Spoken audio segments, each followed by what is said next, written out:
As Domestic Violence Week draws to a close, there's a special phone-in later with Sherry Booth. Plus, all the latest from Dancing on Ice. That's this morning at 10:30.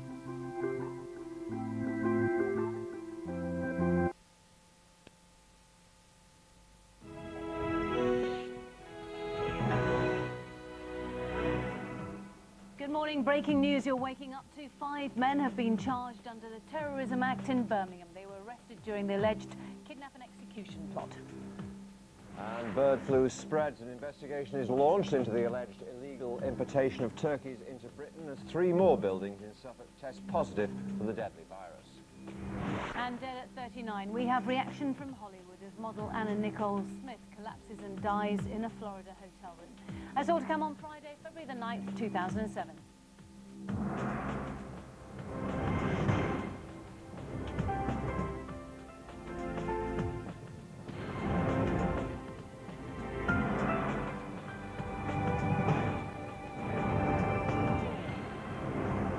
Hello, good morning. You're watching the News Hour. It's just gone 6 o'clock. Also to come on the programme, why a million school children were kept at home yesterday due to the snowy weather. Are school bosses being overcautious because they're scared of being sued? And turn up the heat and prepare for the price war. After months of sky-high bills, can we all look forward to cheaper gas and electricity? Driving conditions are treacherous this morning as the snow freezes, turning into black ice. And news in the last hour of more snow showers heading in. Claire's on the roof. Hello, good morning you two. Yes, it's another tricky day on the roads. We're expecting a more patchy, dense freezing fog across the Midlands, East Anglia as well as the south, and also icy conditions right across much of Britain this morning. We're seeing the snow which was over the south last night, now slowly moving its way northwards and currently across the southwest of Scotland, mostly light and patchy this morning. Northwest Scotland seeing the best of the weather as well as western areas of Northern Ireland. In the east of Northern Ireland you'll see some rain, and rain now spreading in across the southwest of England, and it's turning to snow because the air is so cold. So this morning there could be more snow on the cards for southern parts of Wales and heading across to some parts of the West Country. I'll give you more details in 25 minutes back to the studio. Claire, thanks very much. Our top story. Within the last few hours, West Midlands Police have charged 5 men with terrorism offences after last week's raids in Birmingham. They'll appear before magistrates this morning. Tiffany Royce is in Birmingham. Tiffany. Yes, thank you. Good morning, Penny. Well, the 5 men will appear before Coventry magistrates charged with offences under the Terrorism Acts of 2006 and 2000. They're aged 29, 30, 31, 36 and 43. A 38-year-old man has been released without charge. Another man is still in custody. This morning, police have until 4 a.m. on Saturday to question him. Now, the 9 men were arrested last Wednesday over what senior security sources say was an alleged plot to kidnap a member of the armed forces. 2 other men were released without charge earlier in the week. I spoke to one of them, Abu Bakr. He said that he felt the UK had become a police state for Muslims. He felt he'd been targeted because he was a Muslim, and he said his privacy had been invaded.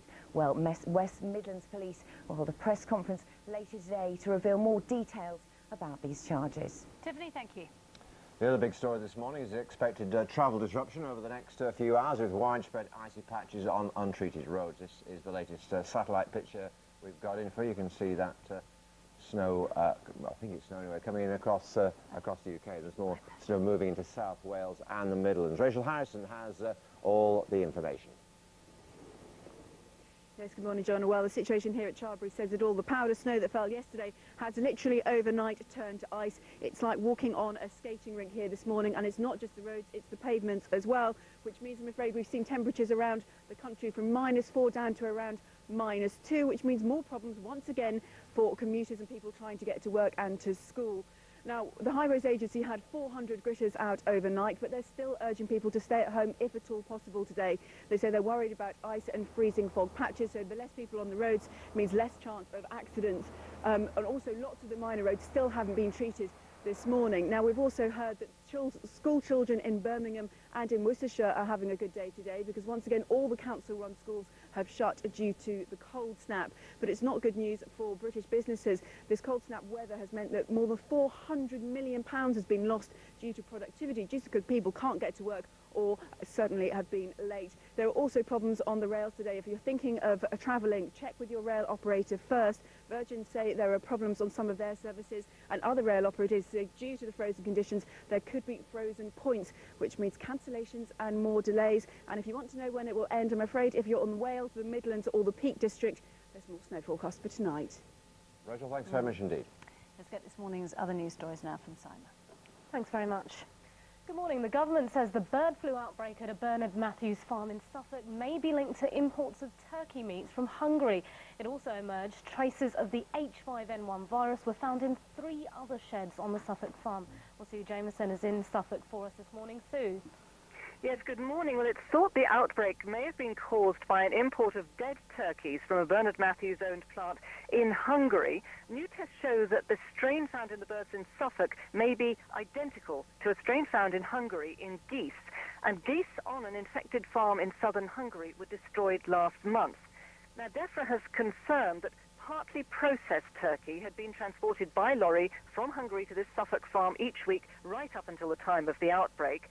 And DEFRA also says the latest tests seem to indicate that this is an infection which has been passed from poultry to poultry rather than, for example, wild birds, which does at least seem to isolate it a bit. Now, also tests show that birds in 3 other sheds on the Bernard Matthews farm show strains of the H5N1 virus, because up until now it was thought birds in just 1 shed out of the 21 on the farm had been infected, but of course tests are going on, could be confirmed in other sheds too. Now, Bernard Matthews is saying its products are still safe to eat and has issued a statement saying Bernard Matthews continues to work closely with DEFRA to assist with its ongoing investigation.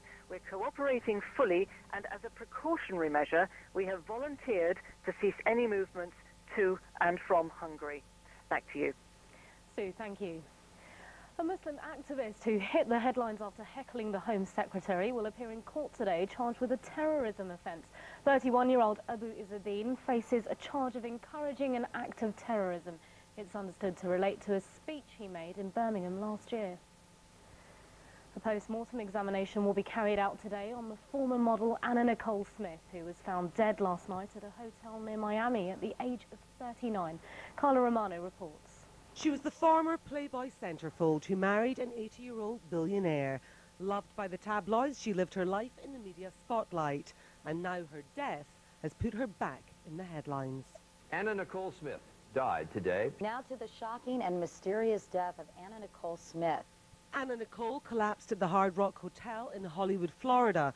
A private nurse called emergency services after finding Smith unresponsive in her 6th-floor room. Her bodyguard tried to resuscitate her, but an hour later, she was declared dead. At 2:49 this afternoon, we were advised by hospital personnel that Anna Nicole Smith had died. This latest tragedy comes just 5 months after the apparent drug-related death of Anna Nicole's 20-year-old son, Daniel. I think we all think it's tragic, but I don't think it's all that much of a surprise. We have seen these kinds of things come down the pike in Hollywood before. The big question now is what will happen to Anna Nicole's 5-month-old baby daughter, Daniel Lynn. At the time of her death, she was embroiled in a bitter legal battle with former boyfriend Larry Birkhead, who was demanding DNA testing to prove whether or not he was the child's father. An autopsy is due later today. Carla Romano, GMTV News, Los Angeles. Anna Nicole Smith, who died aged 39 last night. GMTV has obtained pictures of the hero's welcome given to one of the American pilots involved in the friendly fire incident in Iraq, which killed British soldier Matty Hull. They show Colonel Gus Contop being reunited with his family and friends after his return from Iraq. He told the magazine flying in Operation Iraqi Freedom had been the epitome of his career. Dame Helen Mirren and her film The Queen have continued their award-winning run. They've scooped 4 more trophies at the London Film Critics Circle Awards. The Queen has already won 2 Golden Globes and secured 10 BAFTA and 6 Oscar nominations. It's a great honour, and you know, many people said it tonight, but it has been a really strong year for British film, and let's hope that it keeps going and just gets better and better. take a look at what's on the website this morning for you. The latest travel updates if you're planning to go out and about. Scientists question whether you should wait until you're 25 to get a smear test.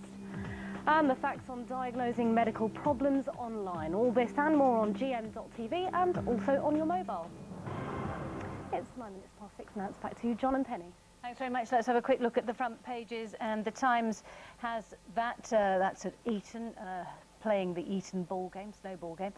Bernard Matthews faces illegal imports inquiry. The Independent has, for the first time, Sunni insurgents disclose their conditions for a ceasefire in Iraq. If America wishes to negotiate withdrawal from our country, we will negotiate. The Guardian has this story here. It's an incredible story about a new technology, which means that when they scan your brain, you can actually read your intention, what you intended to do over in the future, over the next few days. How terrifying.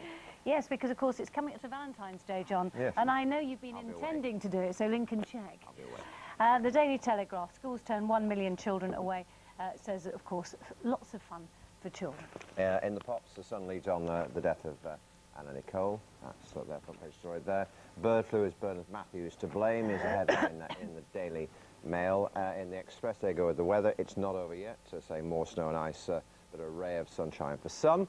And finally, in the Daily Mirror there, dead at 39, Anna Nicole Smith once again. But it's the back page that interests me in the Daily Mirror this morning. Triads will kill QPR. That's there's a result of a brawl. That's all we can call it. QPR investigation underway now after a practice match turned into, well, the most appalling incident. It happened at the club's training ground on Wednesday and gives really new meaning to the phrase kickabout. It's awful, violent stuff. Chinese player had a suspected broken jaw, and the FA has confirmed it's looking into them. This is a friendly, for heaven's sake, at their training ground against an Olympic team from China. Oliver Holt from the Daily Mirror joins us. What on earth is going on? It's not been a particularly happy stay for the Chinese Olympic team. I think that they've already been some kerfuffle about. They were being hosted by Chelsea, and there were complaints that you know, Chelsea's Cobham training ground wasn't good enough for them. So I think they're a slightly stroppy lot by the sound of it. Well, QPR don't look as though they're exactly on a peace offensive, do they? No, it's unbelievable. I mean, it's unbelievable. Cameras. I mean, it shows you these games. You know, Dermot Gallagher's the referee of this game, which is clearly taking part at the QPR training ground. I mean, we smiled, but one guy was unconscious for 5 minutes. I know. Yeah, and the guy walking off with the broken jaw. I mean, it was clearly not a very friendly, and as I say, not a happy stay for the Chinese Olympic team. Well, presumably there'll be repercussions, and there is talk of you know, QPR actually sacking some of those responsible, if indeed they're found guilty. Let's have a look at the fixtures this weekend. Oliver, Manchester United and Chelsea in action. We haven't got that available to us. Chelsea play Middlesbrough, of course. Manchester United play Charlton. My loss are at Portsmouth. What do you fancy? Well, actually, West Ham-Watford, that's the key one, isn't it? I think West Ham-Watford's the game of the day in many ways. I mean, I think this time of the year now, games are starting to run out. Time's starting to run out for teams at the top and the bottom. You know, at the top, it's hard to see Man U dropping any points to Charlton. And that's the only story there. Are Man U going to drop points? That's what it's about at the top. At the bottom, that's must-win for West Ham. If they don't win that, then, you know, really you can't see much of a way out for them. And our Ben Shepherd, who's a West Ham fan, so they've got Charlton coming up as well, so these are really crucial games for West Ham. They are. I think they've got Wigan, they've got Charlton and Wigan coming up, so 3 massive games, and this is the first one of those 3. They've got to win it. Let's have a look at the Six Nations, of course. Hoping Wilco can do well. It's not going to be that difficult against Italy, is it, for him? It shouldn't be. I mean, that should be a fairly straightforward game, and I guess the thing with Wilkinson is let's hope he avoids injury and just gets a good run going. I think a lot of eyes will be on Ireland, France on Sunday because it's Croke Park. And Ireland are favourites. Yes. Yeah. And hopefully that will set up a bit of a crunch with England a couple of weeks after that. Yeah. Also at Croke Park, so that'll be massive. But England, I guess it's just about building on the fantastic morale booster, really, of the game against Scotland and starting again where we left off. Good to leave it there. Enjoy your weekend, wherever it may be. Oliver, good to see you. Thanks, John. Time is 14 minutes past 6. British Gas has given in to criticism and cut bills for the first time in 7 years. Consumer groups have called for its rivals to follow suit. And for many customers, it's about time. And it did hike up quite a bit, so it's quite nice to know, especially for the people who can't afford heating. I think everybody else is going to follow suit. You know, I think there will probably be a price war in the short term. It wouldn't tell me to go back because I'm an environmentally friendly provider, and that's more important to me at the moment. I shall look around and make comparisons. I think it's quite high, but you don't really have an option, do you? Any reduction is fantastic, any reduction. But let's hope they keep their promise. Yes, well, someone who's welcomed the news is Energy Watch's Chief Executive, Alan Asher, who joins me now. Good morning. Good morning. I mean, it is great news, isn't it? Well, it's great news and a great start, but I have to say there's a long way to go. Why do you say there's a long way to go? Well, wholesale prices, that is the price that British Gas and all the other suppliers pay, they've been falling for almost 9 or 10 months. They've fallen about 50%, and so this price reduction, most welcome at 17%, but as I say, there's a long way to go, this company and the other 5. It's funny how they're very quick to put prices up and very slow to bring them down, isn't it? Well, I think that there's a lot to that, and that we're going to be on the case for all of the others till they do that, and till we think it's reasonable. Do you think, so the other ones will have to follow suit, won't they? Well, they will, but that's partly because it's a rather cosy set in the UK, I'm afraid. The companies all are very, very cosy, and they're not really subjected to much competition, and so when the big one does something, all the others follow pretty quickly. What about the thousands of consumers who've signed up to deals to keep the prices at a certain level, particularly when they must have known, these companies, that prices were falling? Well, they certainly knew, because they've been falling, as I said, for nearly 9 or 10 months. A lot of those capped price deals are not such a problem, because a lot of them don't charge you more, they just guarantee that it wouldn't go up anymore. So a lot of people... So if they go down, they will also follow suit and go down? A lot of people will benefit from those, yeah. Right, so what about those who don't, though, who go to their gas companies and say, oi, prices have come down a lot and I'm still paying above the odds? Can you break your contract? Well, there's some of them have penalties, and it's a bit like home mortgages in that respect. If you lock in those ways, then sometimes you have to pay a penalty price to get out. We're talking about gas and electricity prices coming down here, aren't we? Oh, yes. Yeah. Well, for British Gas, 17% for gas and 11% for electricity, and we expect that to spread throughout the whole industry. Alan Asher, thank you very much. Time now 16 minutes past 6. For the benefit of cricket fans, Australia 221 for 4 after 40 overs, so 10 overs left in their innings, doing well again, I regret to say. The rest of the headlines this morning. West Midlands police have charged 5 men with terrorism offences following last week's raids in Birmingham. They will appear before magistrates this morning. A post-mortem examination will be carried out today on the former model Anna Nicole Smith, who's been found dead at a hotel near Miami. She was 39. And the government says the bird flu outbreak at a Bernard Matthews farm in Suffolk may be linked to imports of turkey meat from Hungary. Now then, we were told it couldn't happen again, but 7 years after the death of Victoria Climby, it appears lessons have not been learned on protecting children at risk from abuse. A 4-year-old child almost died at the hands of her cruel parents. Scalding water was poured over her hands. She had large clumps of hair ripped from her scalp, and she was locked up every night in a toilet. Her parents have been jailed for a total of 21 years. Joining me to discuss the ramifications of this in the studio is Wes Kewell from the NSPCC. Wes, good to see you. Thanks for coming in. This is a case that revolts, disgusts, horrifies people, and people are bound to ask, given the fact that we have social services involved in this case, given the fact we have all the relevant agencies involved, how on earth could this happen? This is certainly a big tragedy, a horrible, horrible story, but it certainly isn't another Climbié. I think we should be very careful not to try and draw that comparison. Why do you say that, Wes? In the case of Victoria Climbié, she totally failed, well, the system of protecting children totally failed to connect with her. She engaged with lots of agencies, they didn't pick up the clues, the work wasn't done to carry out an assessment. In Westminster, it's a very different situation. There was a very careful assessment, the agencies were working together. They were aware of risks, they were doing their level best to protect the child, and it still didn't work. But did they talk to the child? I was led to believe they didn't. Once again, they didn't. It was an adult-led inquiry. I'm sure they'll be reflecting on what went wrong. I mean, when you do your best to get something right and it doesn't go wrong, what you've got to try and do is learn from that situation. But I'm right, they didn't talk to the child, did they? From what I've read, they did engage with the child, but talking to a child is always extremely hard, and getting the right information from a child, particularly when a child's got any sort of disability, it makes it even harder. And now I think that the problem really is that learning to talk to a child requires enormous skill and enormous understanding. It's how you interpret what you're hearing is the big challenge. Yeah, I mean, I think every sensible person accepts that the various agencies involved are caring, compassionate people who do their best. But at the end of the day, this has to amount to a huge error of judgment. I'm sorry to say that, but that's the fact of the matter, isn't it? It may do. I mean, I think the jury still asks them whether there were errors of judgment. Sometimes the challenge is not putting together all the information in the right way. But I think that what I would caution against really is after Climbié, there was a big rush to judgment. And that rush to judgment was about finding the guilty person. Right. And in the case of Climbié, it was probably the least experienced person. Well, everyone was involved. I mean, there were social services involved, the hospital was involved, the courts were involved, the police were involved. Yeah.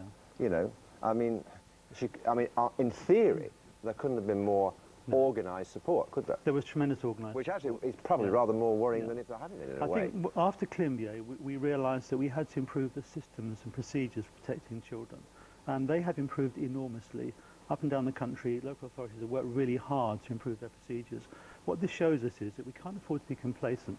You can have good procedures in place, and people trying really hard, and you can still get it wrong. And we have to try and learn from this.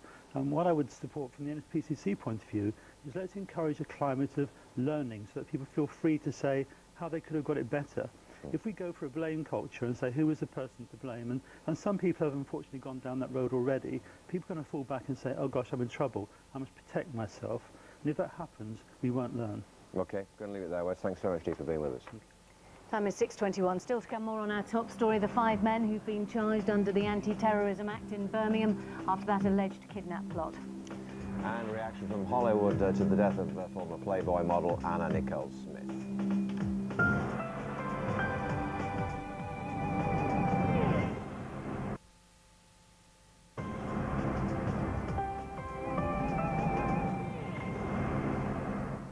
Is 6:23. A post-mortem examination will be carried out today on the former model Anna Nicole Smith, who was found dead last night at a hotel near Miami.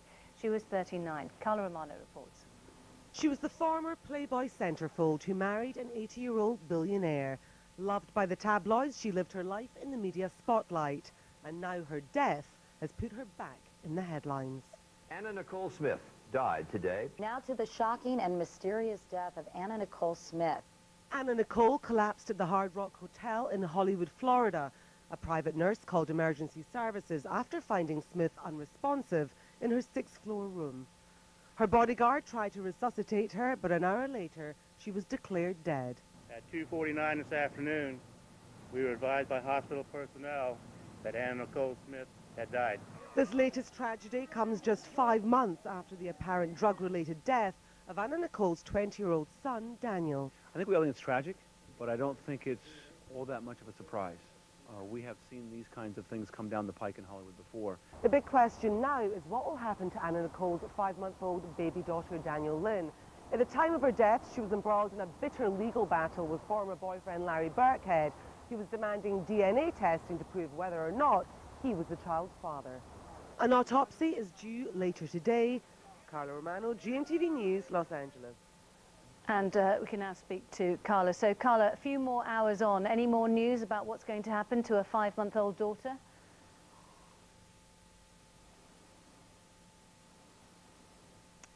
Unfortunately, as you can see, we're having a problem with the link to Carla there. We do hope to speak to her shortly and find out exactly what is going to be happening shortly. Lots of problems on the roads this morning too. I mean, the snow may have disappeared, but we've got black ice in certain areas. And more snow coming, and more... Oh, sorry, I was going to say more snow coming in as well. And one of our in trucks, what? I interrupted you right in the middle there.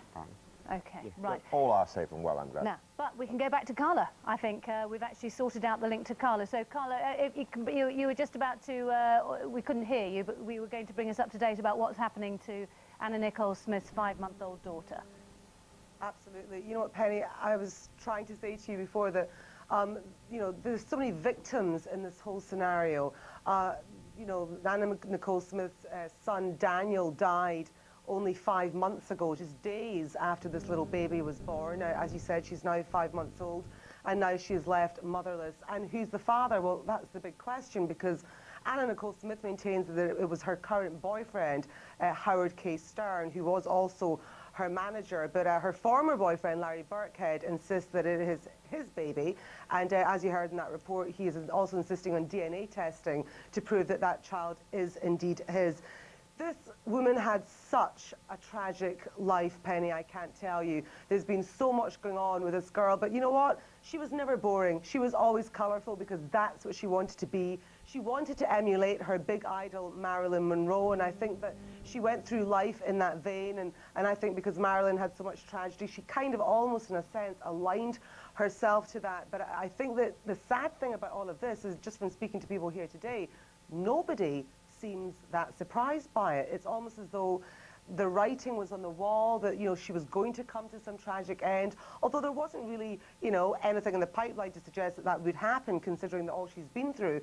But you probably know her best from being the Playboy bunny, the big blonde, curvy, busty bombshell, and of course marrying that 89-year-old oil billionaire, J. Howard Marshall. Now, she was locked in this bitter legal battle with him. She's been locked for years and years, going to court after court, and most recently going to the Supreme Court because it's not over yet. She has billions to inherit. Who knows what's going to happen with that? Who knows if her little baby daughter, Daniel Lynn, will see any of that money? There's a lot of ifs and buts up in the air. Nobody knows what's going on, and I think the big thing is waiting for the results of this autopsy. Some people are speculating, was it drugs? Other people are saying maybe it had to do with her heart. She was found in her hotel room. She'd collapsed, and an hour later, she died. Nobody at this stage, Penny, knows what on earth is going on.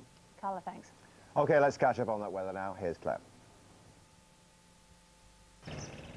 Oh, thank you, darling. GMTV weather, sponsored by Nestle Cereals. Whole grain for the whole family, every morning. I'm in central London this morning. I have to say conditions are slightly better than yesterday.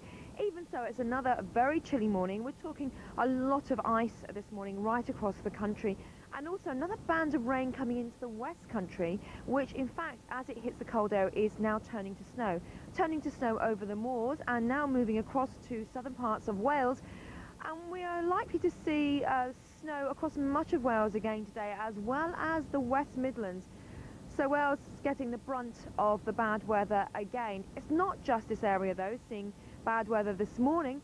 The area of snow which was over the Midlands yesterday has now moved up to southwestern areas of Scotland.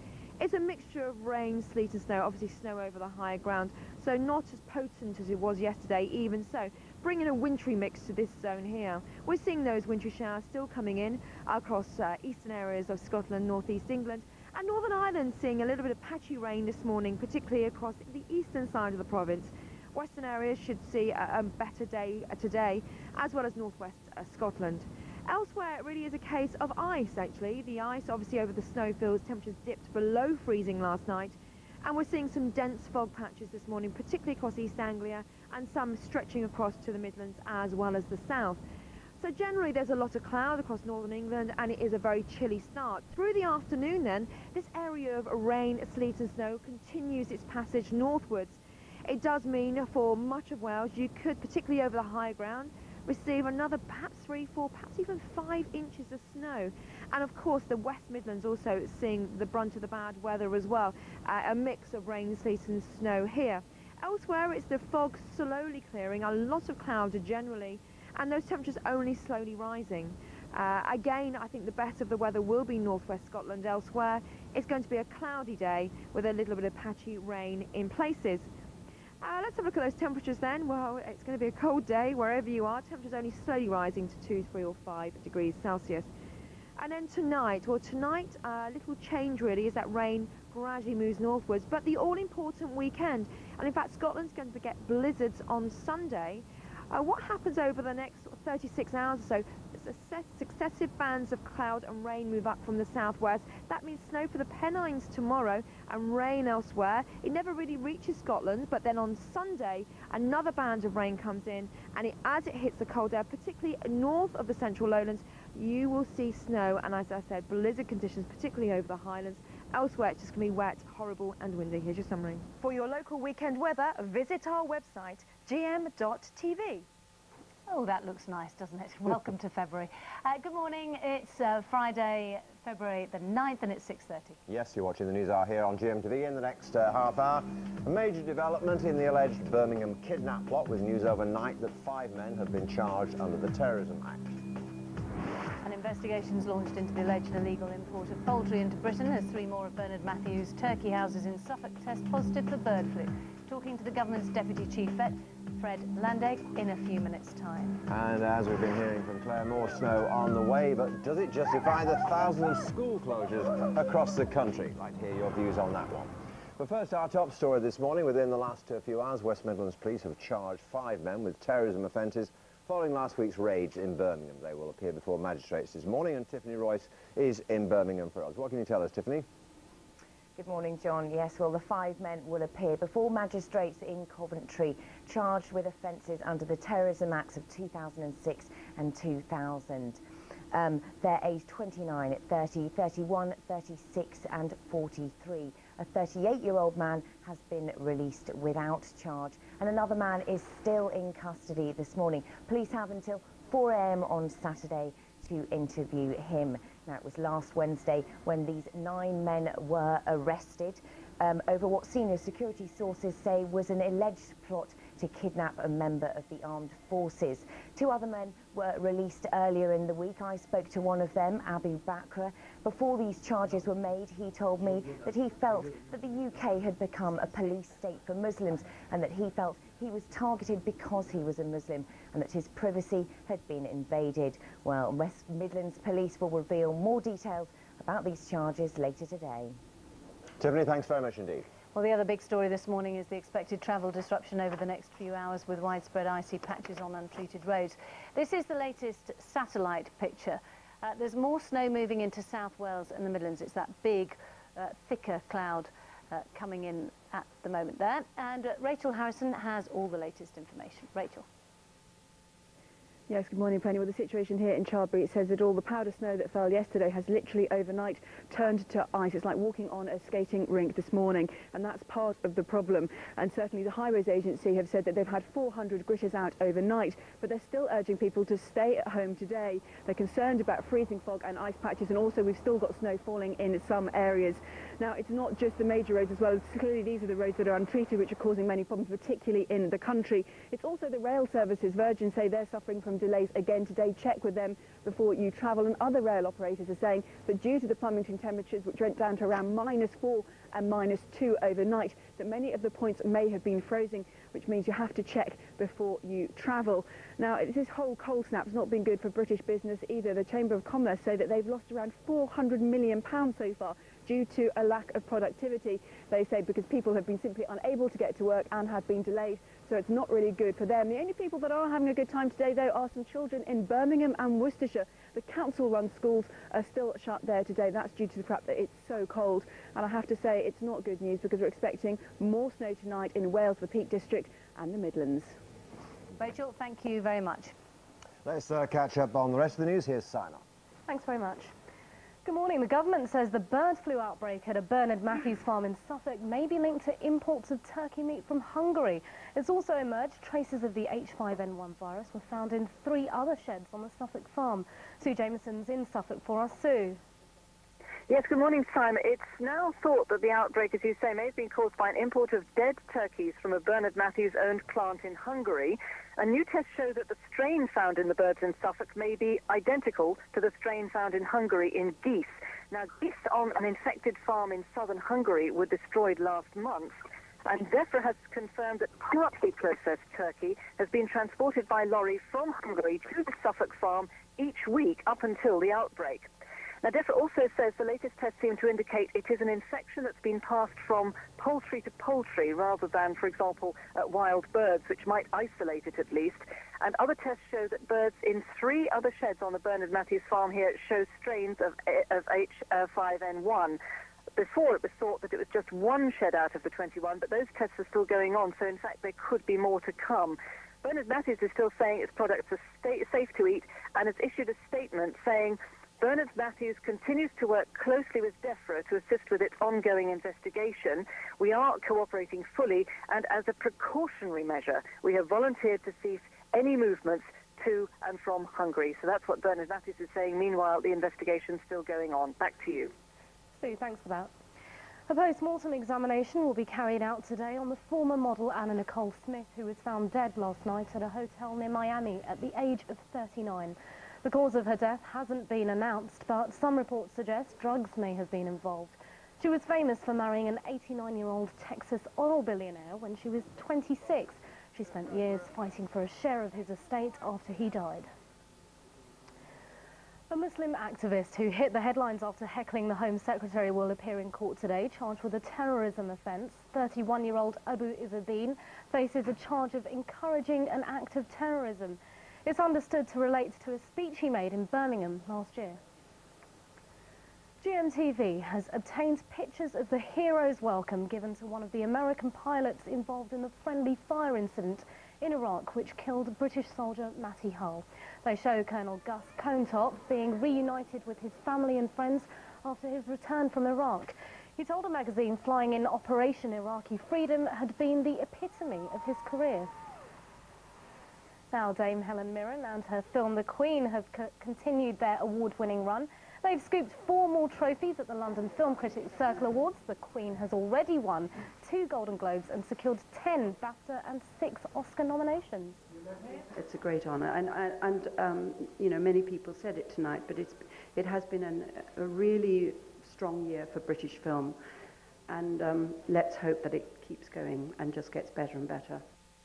So let's take a look at what's on the website for you this morning. The latest travel updates for you if you're planning to go out and about. Scientists question whether you should wait until you're 25 to get a smear test. And the facts on diagnosing medical problems online. All this and more on GM.TV and also on your mobile. Coming up to 6:38 now, it's back to you, John and Penny. Thanks very much, Simon. Now it's your last chance this week to win £10,000 and a home entertainment system in our competition. Richard Arnold, as ever, has the details. GMTV is giving you the chance to win £10,000 in our BAFTA competition. Yeah, that's £10,000 to spend on whatever you like, but not only that, you could also win a 42-inch high-definition ready plasma screen and recordable DVD player. If you want to be in with a chance of winning, here is the question you need to answer. In which detective series does Dame Helen Mirren star? Is it A, The Bill, B, Prime Suspect, or C, Cracker? You can dial 09068 100 100. Yes, that's 09068 100 100. Or you can text A, B or C as your answer, plus your full name and address to 81149. You can also enter on our website, either online or on your mobile. Lines close at 9. The winner will be revealed in Entertainment Today. We're back in a couple of minutes, but first, your local news.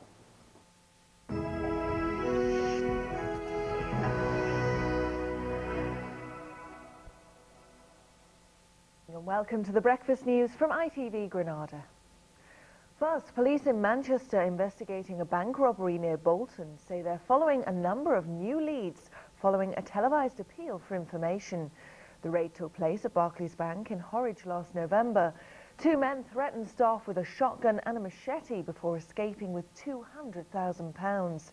They then fired at police who were chasing them. Police say they received more than 40 calls, with one name being mentioned more than once. An interview with the assaulted bank worker was broadcast in a bid for new information. I remember being thrown around the bank, you know, like a rag doll. I really did think I was going to die. I really want to carry on with my life and put all this behind me, and I don't feel that I can do that until they're caught. A woman's due in court today charged with the murder of a man in Rochdale last year. 44-year-old John Smith was found dead at his flat in Surma Close last May. Officers investigating his death exhumed his body from Rochdale Cemetery in August. 34-year-old Carla Swallow will appear at Rochdale Magistrates Court. A plaque's being unveiled today in memory of a train driver who died saving lives in an accident 50 years ago.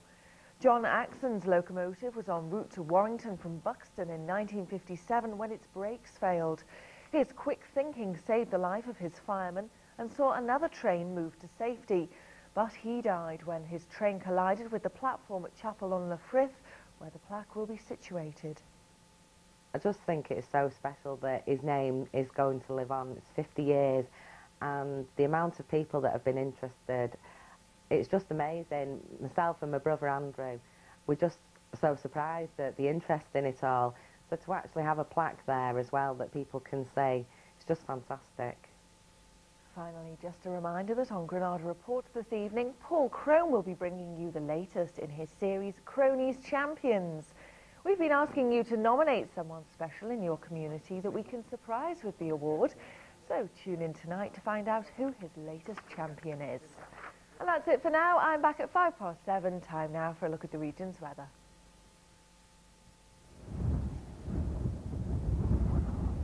Relief for dry, chapped hands when they need it most. Nivea Hand SOS Intensive Balm. Freezing fog will linger this morning with some rain or sleet on the coasts and snow on the hills. A cloudy afternoon with rain and then some more snow by this evening. Temperatures will reach 4 Celsius, 39 Fahrenheit.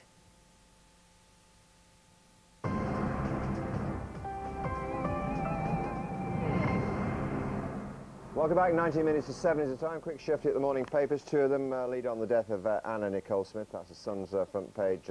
Very similar headline in the Daily Mirror. As you can see, the Daily Express prefers the weather. It's not over yet. They say more snow and ice on the way, as we've been telling you as well. The Daily Telegraph features the snow and ice, but also points out that 1 million school children were turned away yesterday. We'll be asking a little bit later on what you think about that. Was that action justified? And finally, the Daily Mail, bird flu. Is Bernard Matthews to blame? Is a headline in the Daily Mail.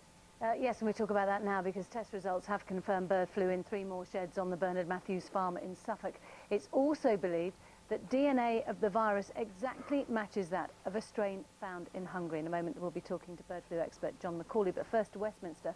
And I'm joined by the government's Deputy Chief Vet, Fred Landegg. Good morning. So does this mean absolutely that this virus has come from Hungary to Britain in imported turkeys or turkey products? Yes.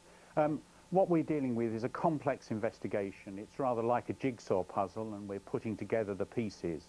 We had evidence yesterday and advice from the Veterinary Laboratories Agency that from the work that they have carried out so far, the virus appears to be almost identical, or may well be identical, to the Hungary virus. That means that that virus has probably come directly from Hungary to the UK and not via migratory birds. Right, so when you say probably, do you mean probably or definitely? Well, we can't say. This is a complex investigation, but it is looking that way. We have to piece together the evidence. And as I've said, in some cases, it's like a jigsaw puzzle. We might not get all the pieces, but with other evidence, it is looking that that is the most probable route at the moment. Right, and not what some people were suggesting at the beginning, which was about a wild bird. Now, Bernard Matthews, the company, says it believes DEFRA is ruling out all possibilities of a link with its Hungarian subsidiary, Saga Foods. Is that right? Well, this is the point. We're focusing on this part of the investigation, and there will be detailed inquiries with the company who are cooperating with us to just carefully see what the routes might be as to how this virus has got here, and certainly one of the possibilities is in product from the company. Now, Peter Ainsworth, the Shadow Environment Secretary, said yesterday that Bernard Matthews had some serious questions to answer about its biosecurity and the version of events that is told so far. What's your reaction to that? Well, that again is still part of the careful studies that we are carrying out. This is a commercial farm.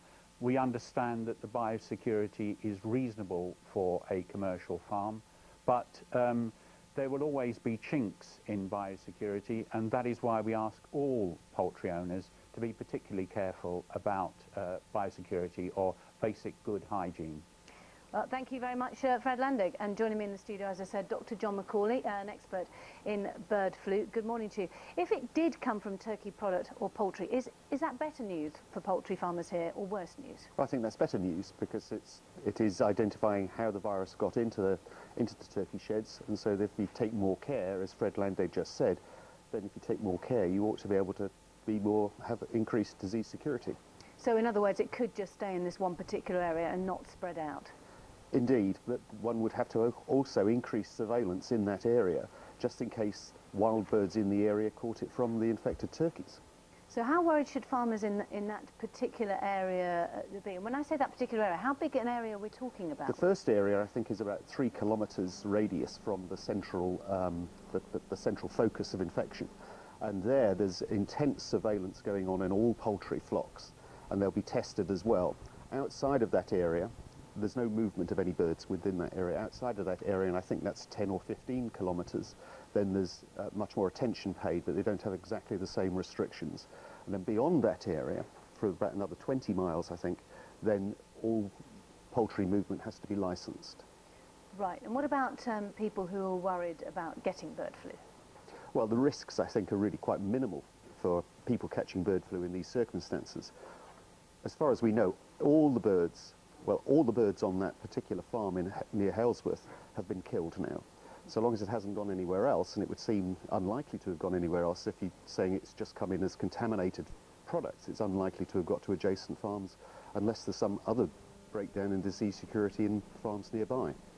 Well, thank you very much for coming in. Bernard Matthews has issued a statement which says Bernard Matthews continues to work closely with DEFRA to assist with its ongoing investigation. We are cooperating fully, and as a precautionary measure, we volunteered to cease any movements to and from Hungary. Time now 30 minutes to 7. Thousands of school children will have another day off school today after 1 million stayed home yesterday because of the bad weather. But was it necessary to keep them away? After all, we only had up to 6 inches of snow and in many areas barely a covering.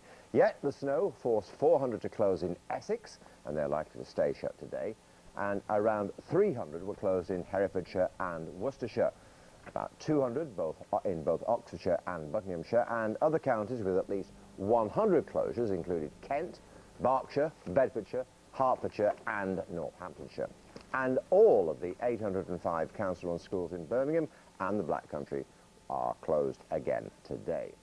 According to Viewetex, at least, schools were shut in Brighton, despite the fact there was no snow there at all. Not good news if you're a parent facing the prospect of finding emergency childcare. Let's join Richard Gaisford, who's outside a junior school in Birmingham, to find out what parents in that part of the country think about yesterday and today's action.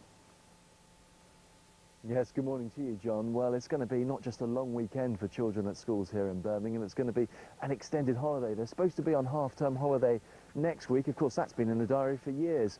What wasn't was yesterday's day off and today's day off as well. And when you take a look at the gates of this school here, you can see the lock is firmly on them, and if you look inside on that virgin snow there, not a child's footprint in the playground, and there won't be because all the snow will have melted long before they get back. Let's have a chat now with Tanya and Helen, mums who aren't necessarily that happy about the situation, are you, Tanya? I mean, what happened yesterday? Yesterday it was announced that the schools were to close, and I had no childcare provision for my 6-year-old son, so I had to take him into the office and try and phone around friends and relatives to see if I could get someone to care for him for the day. Unfortunately, I couldn't. I had to leave at 12:30 and take him home. And they said go home, but you weren't paid for that bit of the afternoon. No, I'm self-employed and I wasn't paid, but initially I've got after-school provision with the childminder, and I still have to pay the childminding fees, even if I don't use them. So no money for the afternoon for you. You still pay the childminder. Pretty upset about that. Yes, I am.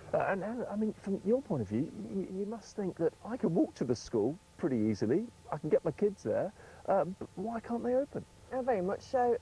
You know, I think that they penalise parents for going on holiday, and then they can just shut the school like this whenever they feel like it. You know, we get into big trouble if we take them away on holiday. They say it's not allowed and all that. You know, it's exams now for my little girl, who's very upset about not going to school yesterday or today, and I've had to get her sister to look after her today so that I can go to work, because again, I don't get paid if I don't go to work because I haven't been there long enough. So, you know, I just think it's very unfair. Did you think that the council think about these things when they close the schools? I don't think so, not at all, no. No, I don't think they really, you know, at the end of the day, they're just concerned about the welfare of their teachers, and it doesn't matter about, I mean, I can still get about, I'm still got to go to work today, quite far, you know, so is Tanya. We've got to try and sort things out for our children. Well, thank you very much for coming to join us here this morning. As you can see, not everyone's happy, but I think the children probably are, John. Thanks very much indeed, Richard. Birmingham City Council say the schools were closed for health and safety reasons, and that a lot of children would have been off today anyway because teachers are on training courses. I have to go into grumpy old man mode here, not hard, you may well say. You know, I was brought up in the foothills of the Pennines where snow like yesterday wouldn't have even made the local news, you know. I don't recall a single day when our school was closed. No, and unfortunately, we were always forced to go as well. And there's a call in from Lancashire saying, why is it that everyone except teachers manage to get to work when it snows? If the shop's closed, the first sign of snow, never mind the hospitals, there would be an outcry. They would say health and safety reasons, as one of our health and safety crew has pointed out. But, yep. Yeah. Do share your views with us. Are you inconvenienced this morning because your child's school is closed? Do you think it's a bit of an overreaction, or are they sensibly putting safety first? Text us 811899 or email us at gm.tv. That's just about it from the news hour. Penny will be back with Benny just a tick. Yes, we reveal which one of our 3 couples you've chosen to relive their wedding day next week. Yes, and they'll be meeting the woman who challenged her daughter's view that she would never walk again. That's an interesting story just after 8 o'clock. First, the weather with Claire.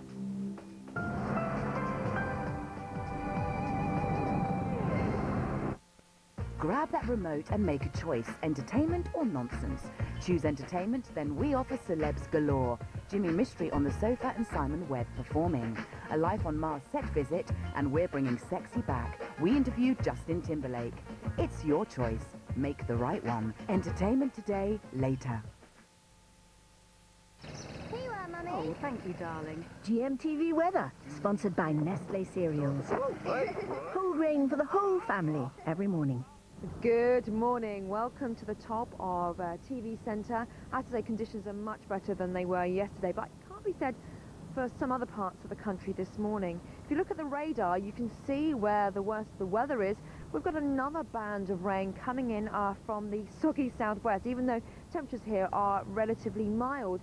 But as it hits the cold air, particularly over the moors, it's turning to snow, now moving up across southern parts of Wales into the southwest Midlands, and we are expecting more snow today, particularly across Wales and particularly over the high ground. And in fact, in any heavier bursts, you could see some snow across the West Midlands as we head through this morning. Elsewhere, we are seeing some showers again across that eastern side of Scotland, just nudging into north-east England, and also 1 or 2 sort of patches of rain across the eastern side of Northern Ireland.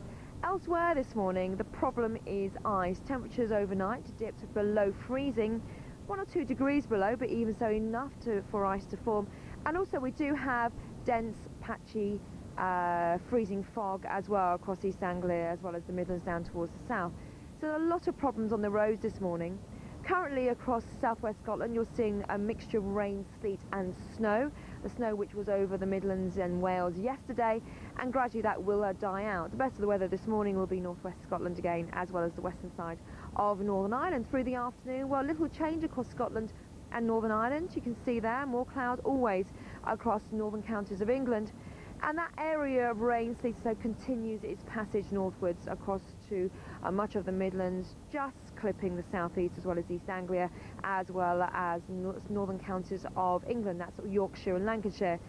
Temperatures 2 or 3 degrees Celsius inland, slightly milder in the southwest. And then for the weekend, successive bands of rain will be moving up from the southwest. That means Pennines, you should see some snow on Saturday. Elsewhere, it really is a case of that rain sort of causing problems. Just it's not going to be particularly pleasant, to be honest. And then on Sunday, another band of rain moves up, and as it hits the cold air anywhere north of the central lowlands, it's going to turn to snow. So we could see blizzard conditions for a time on Sunday. To the south of it, it's drying up for a time, but watch out for 1 or 2 heavy showers. Northern Ireland seeing a better day on Sunday than Saturday. Which is something. Check out what the weather will be like this weekend on our website, gm.tv.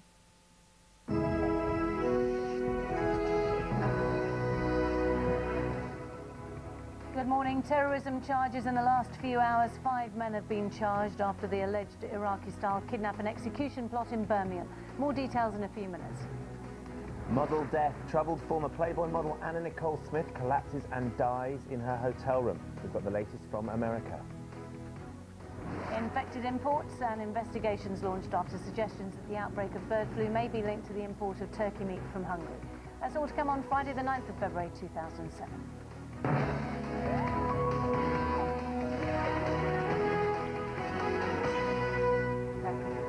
Good morning. You're watching GMTV today. It's almost 7 o'clock. We'll have more on those stories in the next hour. Also this morning, the freezing temperatures are causing problems for this morning's rush hour. Stay with us, we'll have more details on all the travel problems. And we meet the woman who forced the banks to pay back more than £16,000 in charges. Tracy McInnes tells us how she did it in 40 minutes' time. Very satisfying story. And you could be £10,000 richer and the owner of a plasma TV screen. Before the end of the show, we've got details of today's competition coming up in about 15 minutes.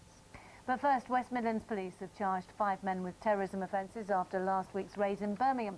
They'll appear before Coventry magistrates this morning. Another man was released without charge overnight. One is still in custody. Tiffany Royce is in Birmingham for us. Morning, Tiffany. Yes, thank you. Good morning, Ben. Well, the 5 men will appear before magistrates in Coventry later today, charged under the Terrorism Acts of 2006 and 2000. They're aged 29, 30, 31, 36 and 43. A 38-year-old man was released without charge, and another man is still in custody this morning. Police have until 4 a.m. on Saturday to question him.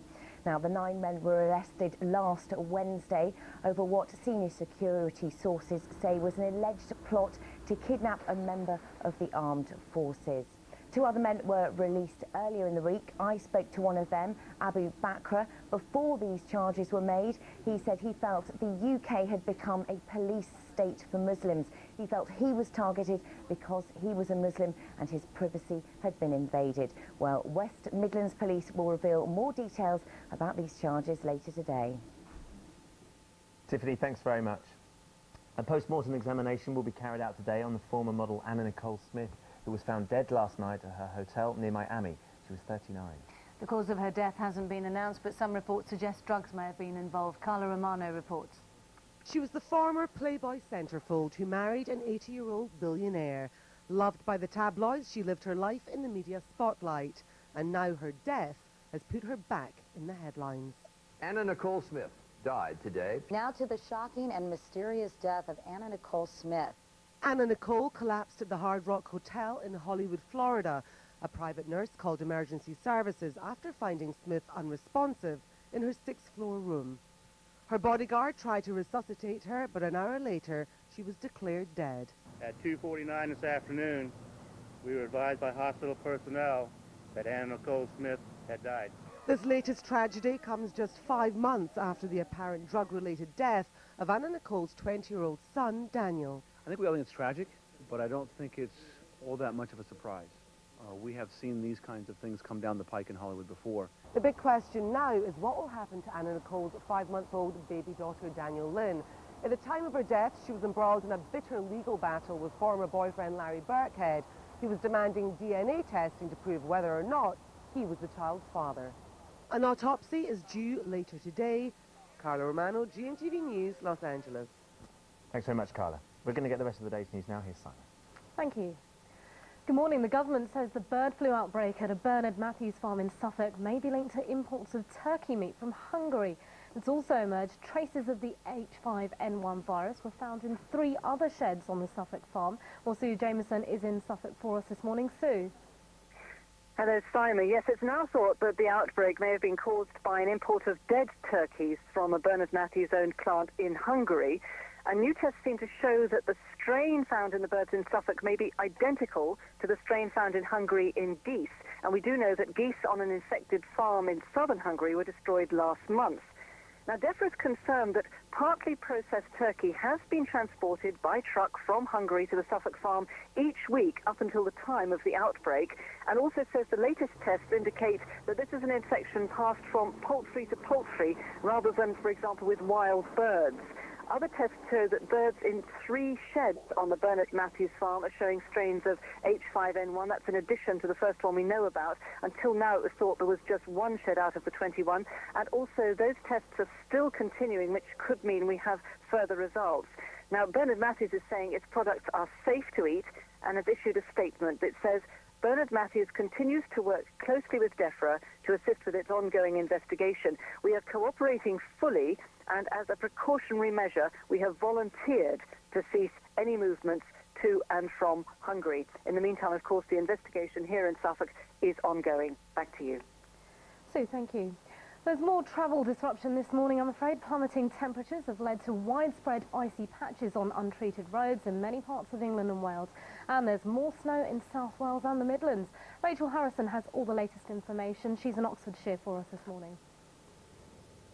Yes, good morning. This is the scene that many people are waking up to. The powder snow that we saw fall yesterday has literally turned to ice overnight. It's like walking on a skating rink. We've seen temperatures plummet in some parts of the country to around -4 and -2, which means once again we're going to see problems on the roads. The Highways Agency say they've had 400 gritters out overnight. The main roads have been treated, but it's the minor roads where we're expecting problems once again today. They're still urging people to stay at home if you possibly can, because they're concerned about the risk of just more accidents. There are also problems if you're planning to take the train. Virgin say they've got a number of delays on their service due to the bad weather, and other rail operators say due to the fact that it's been so cold overnight, they may have problems with frozen points, so check before you travel.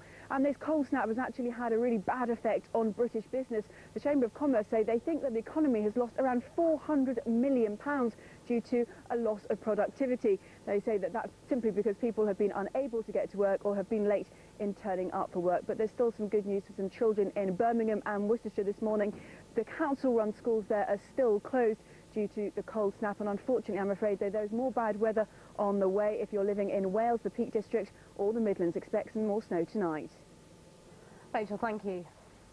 GMTV has obtained pictures of the hero's welcome given to one of the American pilots involved in the friendly fire incident in Iraq, which killed British soldier Matty Hall. They show Colonel Gus Contop being reunited with his family and friends after his return from Iraq. He told a magazine flying in Operation Iraqi Freedom had been the epitome of his career. Now let's check out the website for you this morning. The latest travel updates if you're planning to go out and about. Scientists question whether you should wait until you're 25 to get a smear test. And the facts on diagnosing medical problems online. All this and more on GM.TV and also on your mobile. It's exactly 6 minutes past 7. Here's what's happening where you are.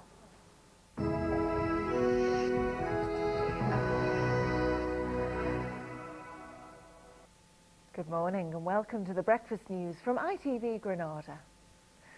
First, police in Manchester investigating a bank robbery near Bolton say they're following a number of new leads following a televised appeal for information. The raid took place at Barclays Bank in Horwich last November. Two men threatened staff with a shotgun and a machete before escaping with £200,000. They then fired at officers who were chasing them. Police say they received more than 40 calls last night, with one name being mentioned more than once. An interview with the assaulted bank worker was broadcast in the bid for new information. I remember being thrown around the bank, you know, like a rag doll. I really did think I was going to die. I really want to carry on with my life and put all this behind me, and I don't feel that I can do that until the court. A woman's due in court today, charged with the murder of a man in Rochdale last year. 44-year-old John Smith was found dead at his flat in Surma Close last May. Officers investigating his death exhumed his body from Rochdale Cemetery in August. 34-year-old Carla Swallow will appear at Rochdale Magistrates Court. A plaque is being unveiled today in memory of a train driver who died saving lives in an accident 50 years ago. John Axon's locomotive was en route to Warrington from Buxton in 1957 when its brakes failed. His quick thinking saved the life of his fireman and saw another train move to safety, but he died when his train collided with the platform at Chapel on the Frith, where the plaque will be situated. I just think it's so special that his name is going to live on. It's 50 years, and the amount of people that have been interested, it's just amazing. Myself and my brother Andrew, we're just so surprised at the interest in it all. So to actually have a plaque there as well that people can say, it's just fantastic. Finally, just a reminder that on Granada Reports this evening, Paul Crone will be bringing you the latest in his series Cronies Champions. We've been asking you to nominate someone special in your community that we can surprise with the award. So tune in tonight to find out who his latest champion is. That's it for now. I'm back at 8:05. Time now for a look at the region's weather.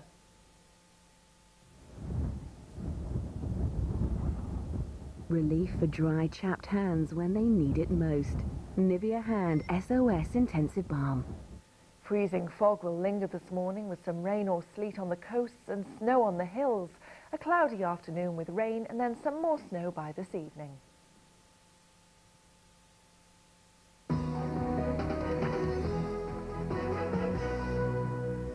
It's 9 minutes past 7. We were told it couldn't happen again, but 7 years after the death of Victoria Clambier, it appears that lessons have not been learnt on protecting children at risk from abuse. A 4-year-old child almost died at the hands of her cruel parents. They've now been jailed for a total of 21 years. It's an horrific toll of abuse. Scalding water was poured over the youngster's hands. She had large clumps of hair ripped from her scalp and was locked up every night in the lavatory. The child was in the care of Westminster Council. We're joined now by the Council's Julie Jones and Wes QL from the NSPCC. Good morning to you both. First of all, if I can come to you, Julie Jones, it does seem remarkable that this could have happened when there was this history of violence in the family. This was really an appalling crime, and we're very pleased with the sentences that were handed out yesterday. You're right, there was a history of domestic violence in this family, but what there wasn't was any history of physical abuse for any of their children. So everybody involved with this family, and we've known them for a long time, is really very sorry. The little girl, in fact, is now with an excellent foster carer and is doing very well. There were 20 visits, though, weren't there? And on 5 of those occasions, the social worker was told that the child was out with the father, so no contact was actually made. Didn't alarm bells ring then? She was actually seen more than 20 times in that 9-week period. And whenever an appointment was cancelled, whether that was with a social worker, a health visitor, a doctor, whenever it was cancelled, a follow-up visit was made very quickly. So everybody involved in this was very alert to the fact that the whole family, the children, needed to be seen very frequently. And that is, in fact, what was happening. Just to give you some idea of the time involved, the children were returned home by the court last January and were at home for just 9 weeks. But in that last 9 days, from the Wednesday when the doctor saw her, the Thursday when the social worker saw her, and then the following Friday when we took her back into care, great efforts were made to find the family. And they very deliberately lied to us and misled us and were not available. You see, I think what a chilling statement in this is that she was, as you say, due to be fostered to a family, but a report from Westminster Council in January last year recommended the girl be placed back into the care of the parents. And that just seems to be such a chilling statement when you know what went on. When the court makes a decision about returning a child home, all of the agencies who've been involved, including a social worker appointed specifically by the court, all have to discuss what the opportunities are for the family. In the past, we had tried to find adoptive parents for these children, but sadly that hadn't been possible. And the court on balance decided, when it listened to everybody that they took advice from, that we should try to return these children home. And that was the decision taken at the time. And then it was our job, all of us, doctors, social workers, health visitors, to make sure that that family had the best chance for rehabilitation with their children. And that was the work that was going on in those early weeks this time last year. Sorry to interrupt you, just to say that the report into this case said it was too adult-focused, that the children in the family were never questioned, which is exactly the same as the Victoria Clambier report. Yeah, that is yes. I know what the report said, and in fact our independent reviewer did say to us that he felt it was more adult-focused than child-focused. We accepted that criticism and had a very careful look at the number of times the children had been seen, the number of times they'd been spoken to, the number of times they'd been observed with their parents. Remember, the little girl had a disability. Her language was a little delayed, so it was important not just to listen to her, but also to watch, for expert people to watch, to see what the relationship with her parents was, how it was beginning to develop. So a lot of that work was going on, and this case really isn't like the Victoria Clambier case. But how many of these lessons have to be learnt before this stops? Well, every time something goes wrong, it really is important to go back over all of the details just to see whether or not mistakes were made, and if so, whether or not they could have been prevented. So it's never possible to say that you can't learn from a mistake, I'm afraid, and you really must do that. We're required to do that, and we have to appoint somebody independent to have a look at everything that all of the agencies did during that short time period. Julie Jones, sorry, we have to leave it there. Thank you very much, because we also have Wes QL in the studio from the NSPCC. What more do you think the council could have done? I think they've obviously tried very, very hard to protect this child, and I think that the thing I'm most concerned about is that there is a temptation to draw parallels with the Climbié case. You did it yourself in your introduction. The only connection between this case and the Climbié case really is that children were horrendously abused. And the number of visits as well. And the number of visits, yeah. But in Climbié, and the adult focus was the other thing that was in the report. Climbié was a major breakdown of the safeguarding system. I mean, the child didn't connect with safeguarding agencies, no assessment was done. This is a very different situation. There was sounds like a very solid safeguarding system in place. People were working, they had done an assessment, they were monitoring the risk, it still went wrong. So I think we have to be far more subtle in our learning and say what could we further improve on in a case like this to protect this sort of child. Well, it does seem that in both cases that the children weren't really talked to. I'm not just talking, for example, about the child in this particular case, but there were also two siblings. I think that's true. I mean, you made the point about did we talk enough to the child, did they? I think across the whole spectrum of social care, we are realising that talking to children is very, very important. The NSPCC now runs the Childline service, and one of the shocking things for me about that is that for many children, the Childline service is the first time they talk to anybody about what's going on. Children do find it very, very hard to talk to adults about what's going on. I'd also like to say, with some sympathy for Westminster really, it's extraordinarily hard to talk to children and to understand what they're saying, especially a 4-year-old child and a 4-year-old child with disabilities. There's a lot of skill involved here. Wes QL, thank you very much for joining us this morning. The time is 15 minutes past 7. These are the main headlines you're waking up to this morning. West Midlands Police have charged 5 men with terrorism offences following last week's raids in Birmingham. They'll appear before magistrates this morning. A post-mortem examination will be carried out today on the former model Anna Nicole Smith, who's been found dead at a hotel near Miami. She was 39. And the weather today, rain in the southwest will turn to more snow as it heads across western parts of England and Wales. A chilly day everywhere with a cold easterly breeze. It always seems wintry this particular week, doesn't it? Well, I mean, every year. I mean, every I know, but I'm just saying. Yes, but it was quite warm last month, and I think at one stage I was even wearing a T-shirt. Now, if you've been watching this week, you'll know the BAFTA Awards are on this Sunday, and Richard Arnold's been taking a look at the nominees for this week's competition. Yeah, the prize is £10,000 and a load of home entertainment goodies. Here he is. Good morning from Buckingham Palace, and where better to end our week-long nod to the BAFTA Awards ceremony in London town this weekend than by raising a glass and possibly even a flag to a dame of the British Empire whose portrayal of our very own monarch has won her applause worldwide. Thanks to her role as the Queen in the movie of the same name, Dame Helen Mirren has won countless awards, from the Golden Globes to the Venice Film Festival, and she's even hotly tipped for Oscar glory as well. You too could be watching the movie on the big screen in the comfort of your own living room if you check out today's prize. And you'll be sitting on a stately pile of cash as well. Take a look. GMTV is giving you the chance to win £10,000 in our BAFTA competition. Yeah, that's £10,000 to spend on whatever you like. But not only that, you could also win a 42-inch high-definition ready plasma screen and recordable DVD player. If you want to be in with a chance of winning, here is the question you need to answer. In which detective series does Dame Helen Mirren star?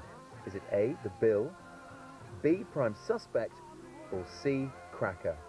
You can dial 09068 100 100. Yes, that's 09068 100 100. Or you can text A, B or C as your answer, plus your full name and address to 81149. You can also enter on our website, either online or on your mobile. So good luck with that and get dialing. Don't forget lines are only open until 9 o'clock this morning. It's your last chance this week to set yourself up for the weekend and win yourself 10 grand. And don't forget we're throwing in that plasma as well. Now, I was lucky enough to interview Helen Mirren. Lovely lass, but I've yet to have an audience with the real thing. In fact, I didn't even get a ticket to an audience would take that. However, I reckon this may help. What do you reckon, chaps? Should get me past the beer skins, don't you think? Blondes have more fun. Those lines close at 9 o'clock this morning. We'll be revealing the winner at the end of Entertainment Today. Coming up next, we've got the latest on the death of the multi-millionaire former Playboy model Anna Nicole Smith, who tragically passed away, was found dead in a hotel room in America. We're going to be live to Hollywood to hear more on that story. But first, if you're thinking of buying property abroad, here's property guru Eleanor Davis.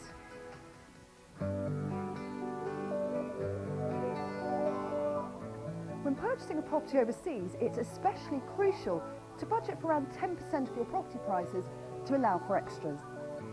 Plus, if you're buying in Europe, it might be worth considering taking out a euro mortgage rather than a sterling one, as interest rates in Europe have historically been lower than the UK. And when you do find a must-have property, don't be pressured into putting a deposit down there and then. Give yourself a cooling off period. And if you are arranging finance on the property, ensure that this is stated in any contract and you have an opt-out clause if the loan you want is not agreed. Also, get your solicitor to check that there are no outstanding debts attached to your new pad. Always go with estate agents who are highly recommended and established in the area, because unlike the UK, the industry is not always regulated. Dreaming of a home in the sun? It can be easy. Barclays sponsors of Property Abroad.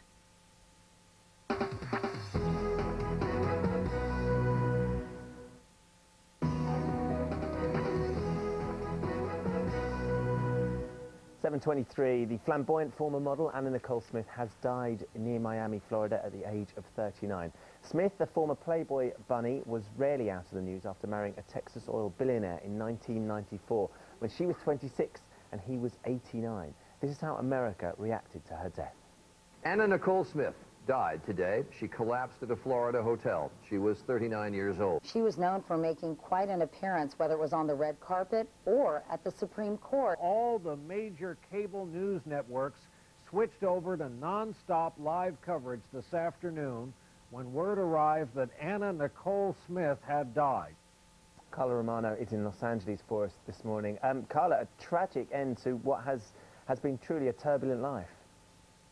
Absolutely, Ben. You know what's very sad is that nobody here seems particularly surprised. It was almost as though dying young in mysterious circumstances was what people expected of her. I mean, as you said, she was rarely out of the headlines. Her 20-year-old son, Daniel, died very suddenly only 5 months ago, just days after her baby was born. A lot of tragedy there, but there's no doubt she was an incredibly colourful character. She was a waitress who turned Playboy bunny, but who was most famous for, as you said, marrying that 89-year-old oil billionaire J. Howard Marshall when she was only in her mid-20s, and locked in a big battle over his inheritance ever since he died, and that battle is still going on. There were rumours, Carla, that she may have died because of a drugs overdose. Is there any news on that? Well, nobody's any further forward, Ben, with what happened. That autopsy was being carried out today. There's a lot of speculation here. Was it drug-related? Some people are saying it could have had something to do with her heart, because it seemed to have happened so suddenly. She was found collapsed in her hotel room, the Hard Rock Hotel in Florida. And even though her bodyguard tried to resuscitate her, she died just 1 hour later. Now, she wanted to emulate her big idol, Marilyn Monroe, but I don't think anybody could have guessed exactly how close she got to that. This is Anna Nicole's story. Hi. Anna Nicole Smith died the way she lived her life, in a media frenzy. She was famous for being famous, a pop culture icon. She made the transition from Playboy bunny to multimillionaire, all under the critical eye of the tabloid press. Born Vicki Lynn Hogan on November the 28th, 1967 in Houston, one of 6 children. Her parents split up when she was a toddler, and she was raised by her mother, a deputy sheriff. A former topless dancer, she entered her photos into a competition and went on to become Playboy's Playmate of 1993. But it was her controversial marriage to 89-year-old oil tycoon J. Howard Marshall and the legal battle over his estate for which she will probably be best remembered. Much like another blonde bombshell who married 3 times, Marilyn Monroe, her life was marked by tragedy. Most recently, the apparently drug-related death of her 20-year-old son, Daniel. She's a classic blonde bombshell. You go back to Marilyn Monroe, she was the first. When Anna Nicole Smith came on in those guest ads, also as a Playboy Playmate, she was everything like Marilyn Monroe, and most of us who grew up in this time never had Marilyn. While she clearly courted the media, starring in her own reality TV series, she often appeared uncomfortable in front of the cameras. Is there no relationship? I don't care about his family. I could care nothing about his family. Anything is different, nothing less about his family. The big question now is what will happen to Anna Nicole Smith's 5-month-old baby daughter, Daniel Lynn. At the time of her death, she was in a bitter legal battle with former boyfriend Larry Birkhead. who was demanding a DNA test to prove whether or not he was the child's father. And that's the question now, Carla. Attention turning, as she said, to her young daughter. It stands to inherit this vast fortune secured by Anna Nicole Smith, but of course there's this paternity test that's hanging over her.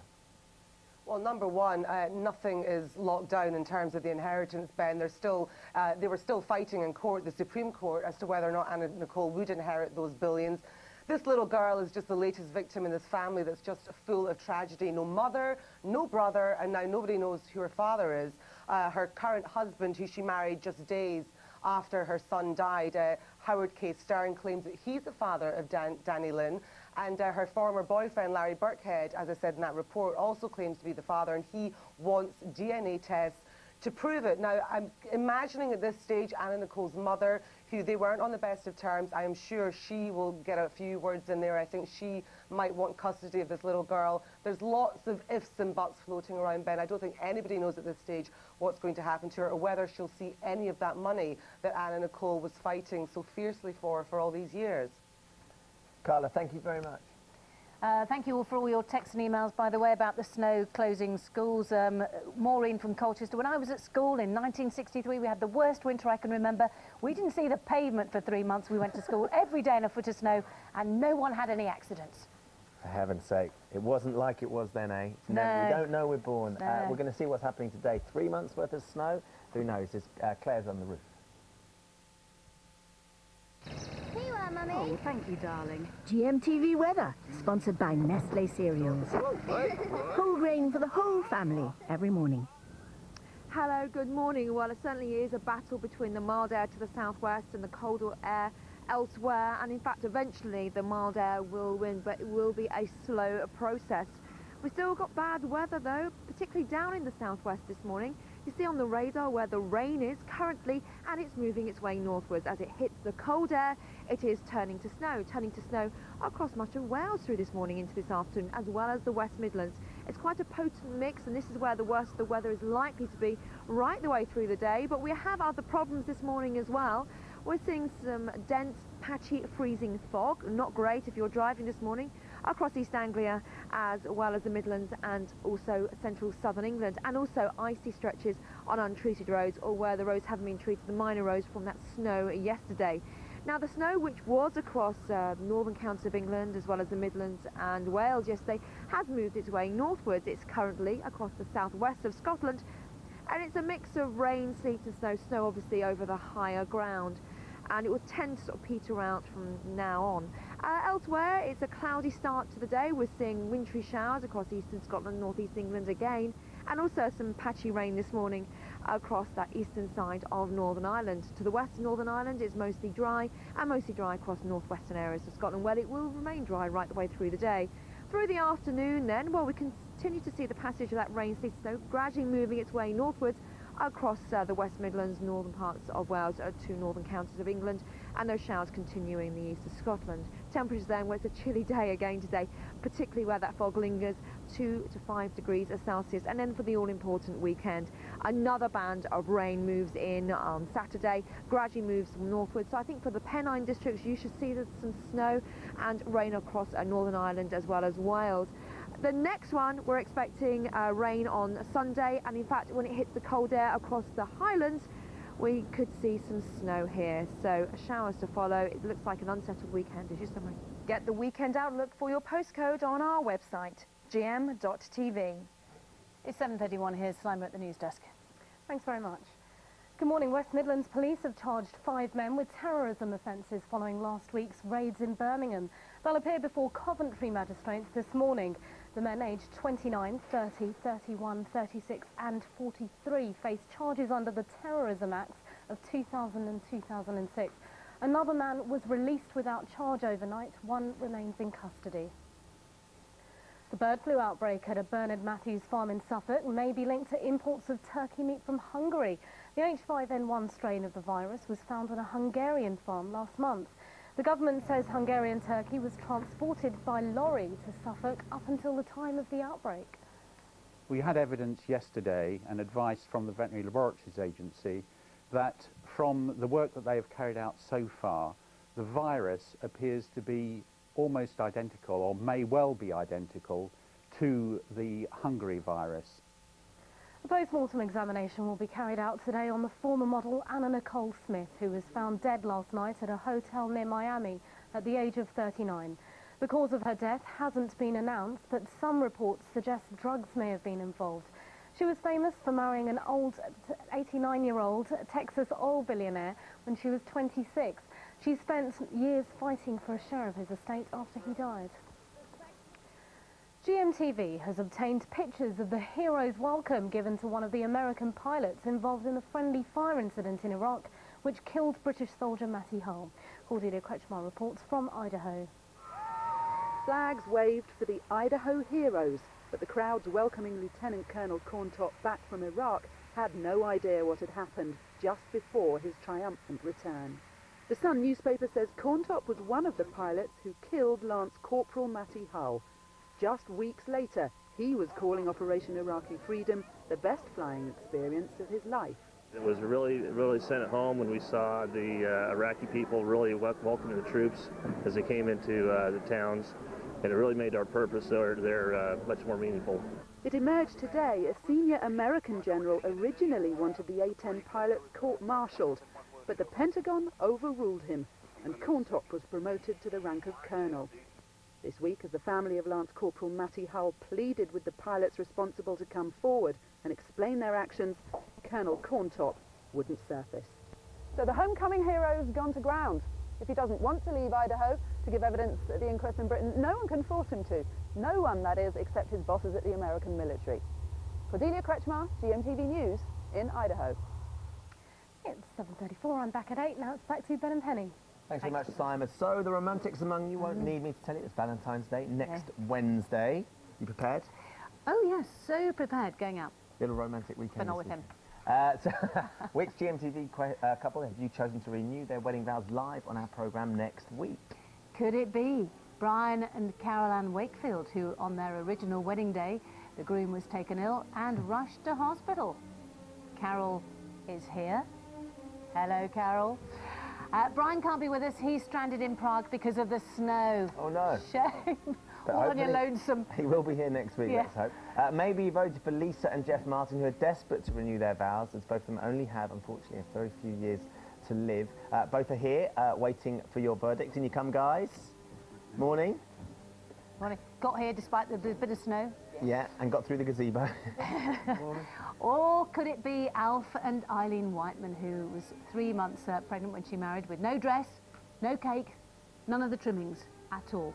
Are Alf and Eileen going to be the lucky couple? And here they are, waiting. They are our couples waiting for you. There you go, bossing you around as ever, I bet. OK, there's the couples. Find out which one is off to Gretna next week to renew their vows live on the show after the break.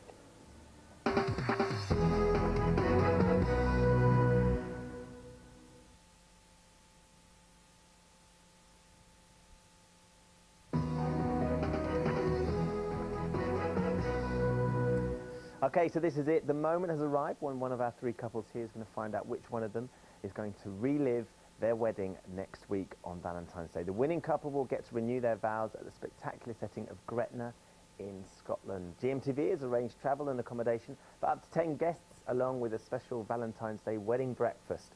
So, time to announce who is going to be our winning couple. All very nervous. Obviously, you'll want to win. Unfortunately, there can be only one winner, and the couple that will be renewing their vows live next week is couple B, Lisa and Jeff. Oh. There you go. Congratulations, Lisa and Jeff. Hard luck, guys. Thank you very much for taking part. Let's remind ourselves while they calm themselves down and prepare themselves of their story. I was at work one day as a fireman, got a cup of tea, was going to have a game of pool with some of the other lads. Halfway through the game of pool, went to play a shot and got a flicker in my left eye, and then next thing I know I'd kind of come round and there was firemen around me and ambulance crew around me, and I was kind of whisked off to hospital. And then the nurse sort of answered to me, you know, I'm going to tell you something now that's going to change the rest of your life. We're going to do tests to see how things go, and it, you know, later turned out that I got diagnosed with a brain tumour. Throughout all the time that Jeff was ill and that I was driving up to Charing Cross Hospital, I had terrible, terrible back problems. But I think I just kept going. After the breast cancer diagnosis, they done scans, and it was found to be that Lisa had secondary bone cancer as well. I want that to be a special day with my 2 boys and Jeff and my very close family. So it would mean a great deal to me, yeah. Well, here they are, Lisa and Jeff sitting on the sofa. They've already been given champagne, as has everybody else. In fact, in the studio, barring the cameramen, because we wouldn't like to have some dodgy shots. Yes, thank you, Ben. Nobody trusts them. So, how do you feel? Fantastic. Excited? Dream come true. Yeah, very excited. Yes. Hoping that a special day, you know, with our boys being there, which will be really, really nice for them. Well, yes, you've got 10 guests going up, and we are assuming the boys are going to be 2 of the 10 guests. Of course, yes. Yes. So, and they'll be excited about going up to Gretna Green. Just how would you describe your first wedding? Because I know, you know, you were describing the poppers on your dress ripped off, you stood on your train and you flashed your pants to the entire congregation. It was only a little minor hiccup, wasn't it, really? Yes, very minor. It was a fantastic day. But like you said, we did have that hiccup in the church. And I would just like to relive that fantastic day with our family, but now with our 2 boys. It'd be fantastic. Yes, so looking forward to going up to Gretna Green. We've got the well, there we are. A little. That is the first part of the journey from GMTV. Have you been to Gretna before? No, never. No, right. You've got such a treat in store. So you're gonna have a great day, and that's the most important thing, isn't it? Redoing your vows. Well, thank you very much for coming in. Sorry to the people who didn't. Sorry to the couples who deserve to win. Thank you very much, and thank you very much for coming down. If you want to send Valentine wishes, by the way, to your loved one next week, send a short video message from your mobile to 07739 672 673. We'll put them on the website and show the best on the programme. Thank you. Cheers. Can we just say thank you to everyone that voted, obviously. We had an awful lot of support, word of mouth around the schools, in workplaces and everything. The schools when they were at school, of course. Yes, our children were, actually. Thank you, family and friends. So much for everyone that voted. Cheers. I get to enjoy it. He's looking forward to the big day. To be honest, Al's looking quite happy there because obviously Brian's not here, so you can share yourself with both women. I know, not too. Happy days. No, you can't. OK, the time is 7:43, the main headlines you're waking up to this morning. West Midlands Police have charged 5 men with terrorism offences following last week's raids in Birmingham. They'll appear before magistrates this morning. A post-mortem examination will be carried out today on the former model Anna Nicole Smith, who's been found dead near a Miami hotel. She was 39. And today's weather, rain in the southwest, will turn to more snow as it heads across the western parts of England and Wales. It's going to be a chilly day everywhere with a cold easterly breeze. Now then, a mother from Northamptonshire has taken on the banks, and hurrah, she has won. Tracy McInnes used the internet to help her in a battle to recover more than £16,000 in bank charges for herself, her friends, and after logging on just simply to a do-it-yourself website. Her successes include £3,200 for a friend, £2,300 for a relative, and £1,800 for a neighbour.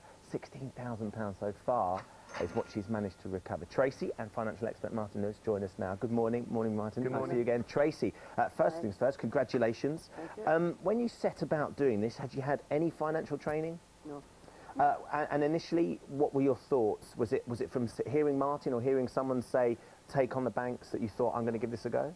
I just get fed up with getting bank charges and basically having no money to last over the next week. And the banks were taking the money off me. OK. So how easy was it? Very easy. Talk me through the process.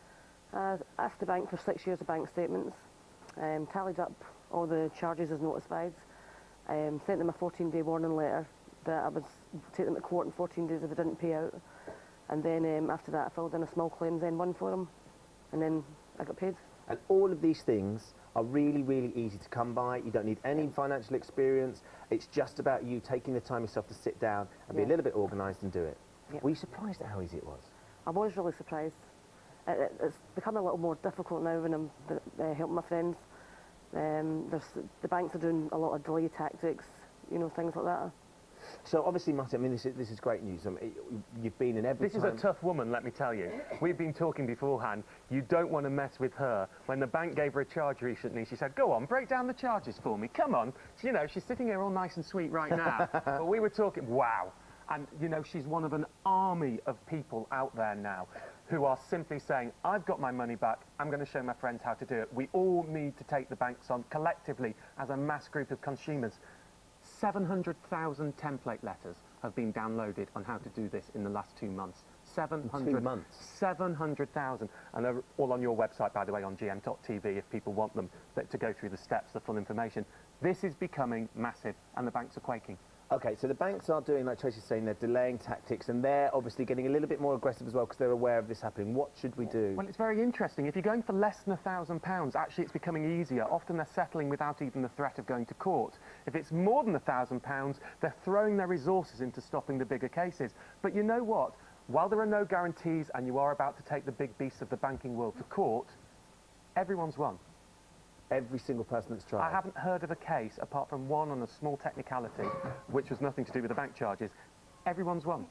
And in terms of this, the size of these claims, is it the larger claims that end up going to court? Have any of them gone to court Well, yet? above 5,000, well, you see, they can often go through the court process. Below £5,000, you're in the small claim system. So it can be done if you do money claim, as Tracy did, which is online. And frankly, often the banks don't put in a defence. 14 days later, you get your money. And if you don't get your money, you send the bailiffs into the bank. We've had people actually got the bailiffs going into bank branches to get the money.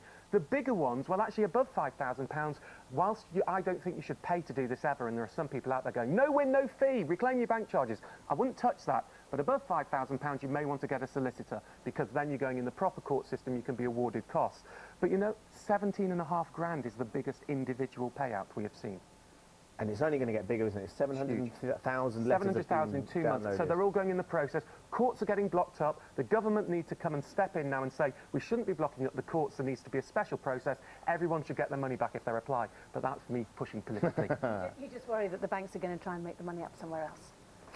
That's what they'll try and do. Tracy, well done. Obviously, you'd recommend anybody to do this if they are faced with this. And it's simpler than you could imagine, isn't it? It really is. That's the most important thing. Thank you very much for coming in, Martin, as usual. It's great to have you. You can get all of Martin's advice, as he said, on the website, gm.tv, online, and on your mobile. Just text the word mobile, M-O-B-I-L-E, to 81189 and follow the instructions. After 8, we're asking if teachers overreacted and closed schools too readily because of the snow. Text us your thoughts on 81189. And Richard Arnold's here with the weekend's television. Yeah, Law and Order with a celebrity jury. Will they make the right decision in the verdict? First, though, if you fancy winning £10,000 and a home entertainment system, here's the competition. In which detective series does Dame Helen Mirren star? Is it A, The Bill, B, Prime Suspect, or C, Cracker? You can dial 09068 100 100. Yes, that's 09068 100 100. Or you can text A, B or C as your answer, plus your full name and address to 81149. You can also enter on our website, either online or on your mobile.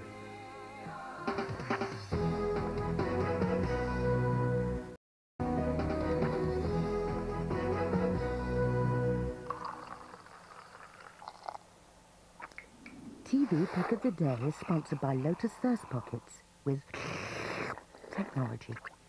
Yes, it's the Yellow Peril with his take on the telly. Yellow Peril indeed. This from Penelope Pitstop. Yeah, thanks. Schoolgirl. Schoolgirl, yes, indeed. BAFTAs on Sunday. BAFTAs, I know. No doubt you'll have your stiffy in the post already. Have you been invited, love?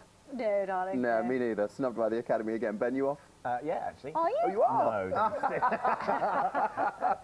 Did you like the way we were all... No! Really? Damn you! Jenny will be covering it for us, so we'll have all the tips after that on Monday's show. Ugly Betty, still going great guns for Channel 4.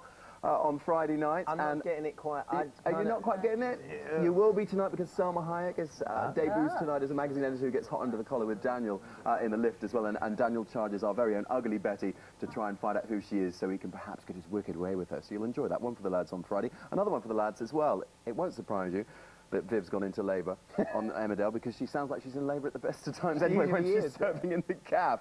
Paddy's on hand as well, and since he's no stranger to the front of the engine as far as Viv's concerned, all should go well. Take a look. I did a bit in hospital. I should be having a cesarean. I know, my love. That's why Marlon's gone for help. I can't believe this is happening. Shh, try and keep calm. It shouldn't be happening like this. Paddy! If you want some privacy, don't get over yourself. You're here, aren't you? Come on, we need all the help we can get. I can't do this. Mum, don't make me do this.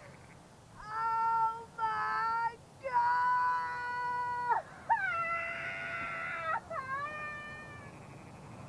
Oh, you know, Sounds like she needs a vet, to be honest. You know he's not going to be much help, really, though, don't you? A little bit of tranquilizer on the side, she'll be fine. The verdict, on a serious note, reality series over the next, well, I say the next few nights, all next week on BBC One. It's a fake case, but it has real-life barristers. There are actors playing the alleged victims, the accused, and every other role. And it's a celebrity judging panel as well. It gets quite heated, The story's the same, but they're all retelling it differently. That's out of order. Oh, leave it, get over it. We're going crazy. I'm really struggling with this, and I just would like a bit of peace so I can concentrate. You're struggling because you're not listening. It's straightforward.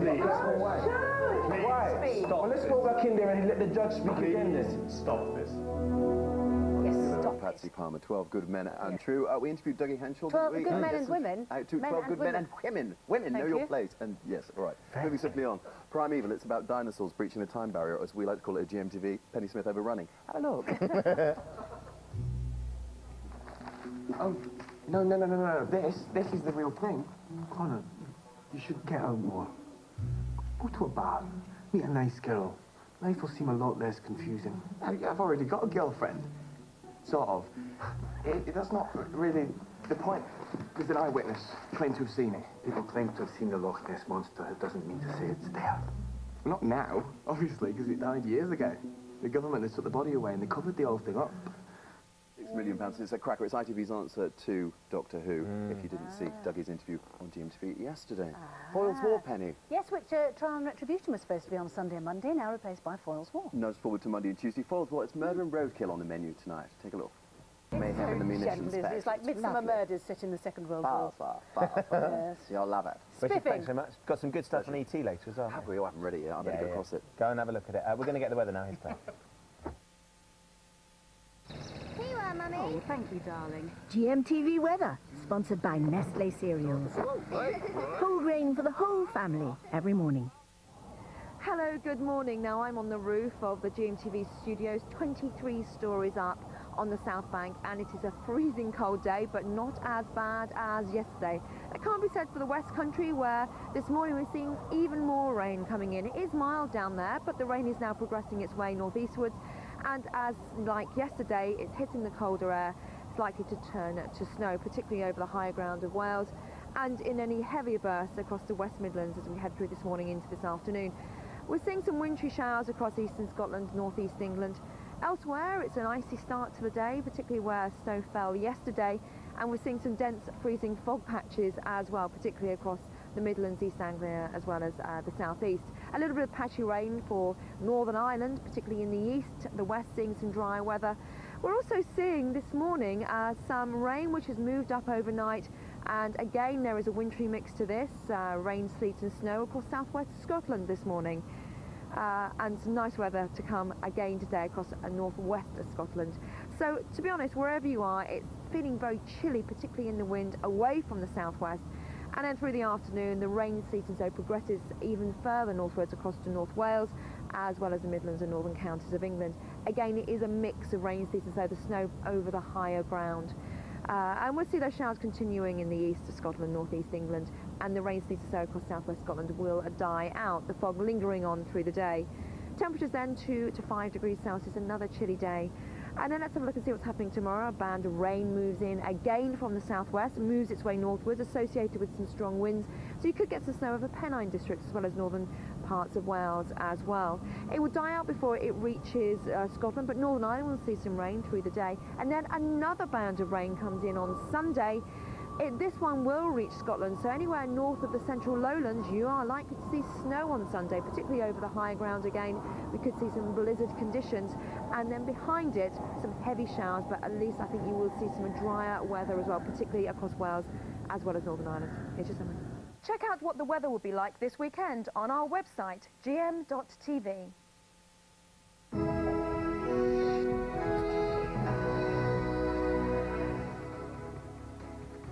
Good morning. Terrorism charges. In the next few hours, the last few hours, 5 men have been charged following the alleged Iraqi-style kidnap and execution plot in Birmingham. We've got more details in a few minutes. Overcautious as thousands of school children face another day off because of the freezing temperatures. Parents accuse schools of overreacting. And model death, but how did the millionaire widow and former Playboy model Anna Nicole Smith die? That's all to come Friday the 9th of February 2007.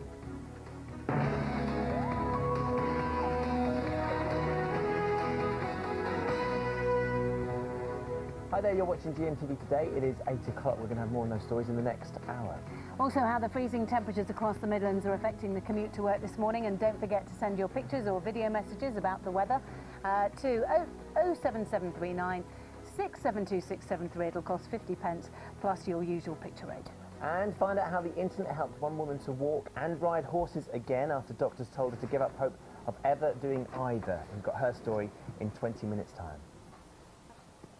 First, though, West Midlands Police have charged 5 men with terrorism offences following last week's raids in Birmingham. They'll appear before Coventry magistrates this afternoon. Another man was released without charge overnight. One remains in custody. Tiffany Royce is in Birmingham. Tiffany.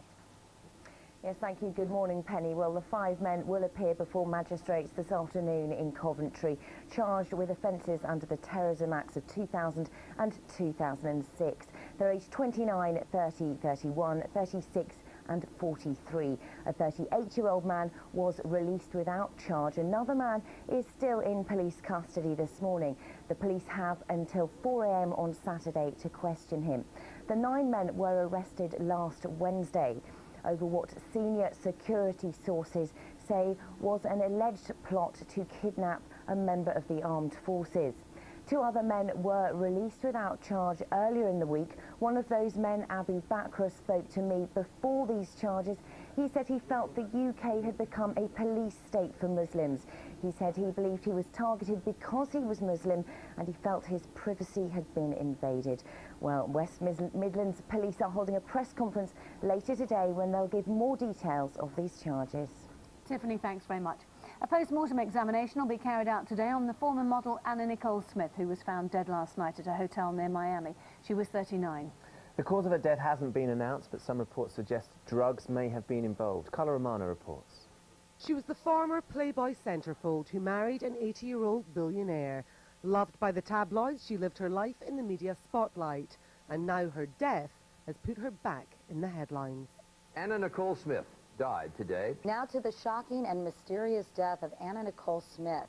Anna Nicole collapsed at the Hard Rock Hotel in Hollywood, Florida. A private nurse called emergency services after finding Smith unresponsive in her 6th-floor room. Her bodyguard tried to resuscitate her, but an hour later, she was declared dead. At 2:49 this afternoon, we were advised by hospital personnel that Anna Nicole Smith had died. This latest tragedy comes just 5 months after the apparent drug-related death of Anna Nicole's 20-year-old son, Daniel. I think we all think it's tragic, but I don't think it's all that much of a surprise. We have seen these kinds of things come down the pike in Hollywood before. The big question now is what will happen to Anna Nicole's 5-month-old baby daughter, Daniel Lynn. At the time of her death, she was embroiled in a bitter legal battle with former boyfriend Larry Birkhead, who was demanding DNA testing to prove whether or not he was the child's father. An autopsy is due later today. Carla Romano, GMTV News, Los Angeles. The time is 4 minutes past 8. Let's get the day's other news stories now from Simon. Thanks very much. Good morning. The government's deputy chief vet has told GMTV the bird flu outbreak at a Bernard Matthews farm in Suffolk may be linked to imports of turkey meat from Hungary. It's also emerged traces of the H5N1 virus were found in 3 other sheds on the Suffolk farm. Well, Sue Jameson is in Suffolk for us this morning. Sue, what more can you tell us?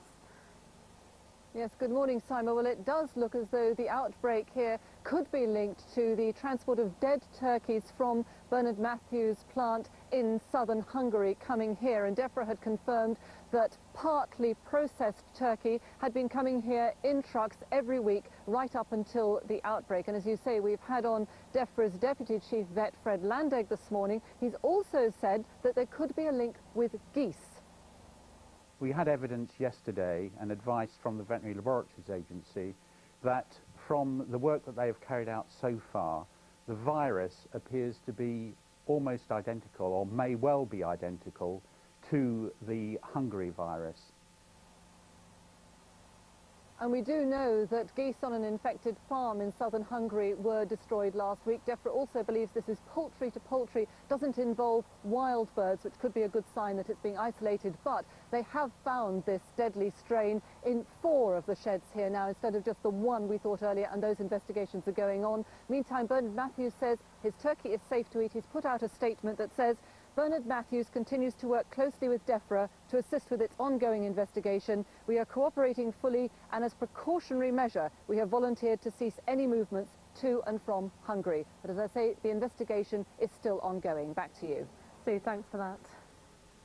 Well, there's more travel disruption this morning with widespread icy patches on untreated roads in England and Wales. 400 gritters have been out overnight on major roads and motorways. There's more snow on the way, though, I'm afraid, for South Wales and the Midlands. GMTV has obtained pictures of the hero's welcome given to one of the American pilots involved in the friendly fire incident in Iraq, which killed British soldier Matty Hull. Cordelia Kretschmar reports from Idaho. Flags waved for the Idaho heroes, but the crowds welcoming Lieutenant Colonel Corntop back from Iraq had no idea what had happened just before his triumphant return. The Sun newspaper says Corntop was one of the pilots who killed Lance Corporal Matty Hull. Just weeks later, he was calling Operation Iraqi Freedom the best flying experience of his life.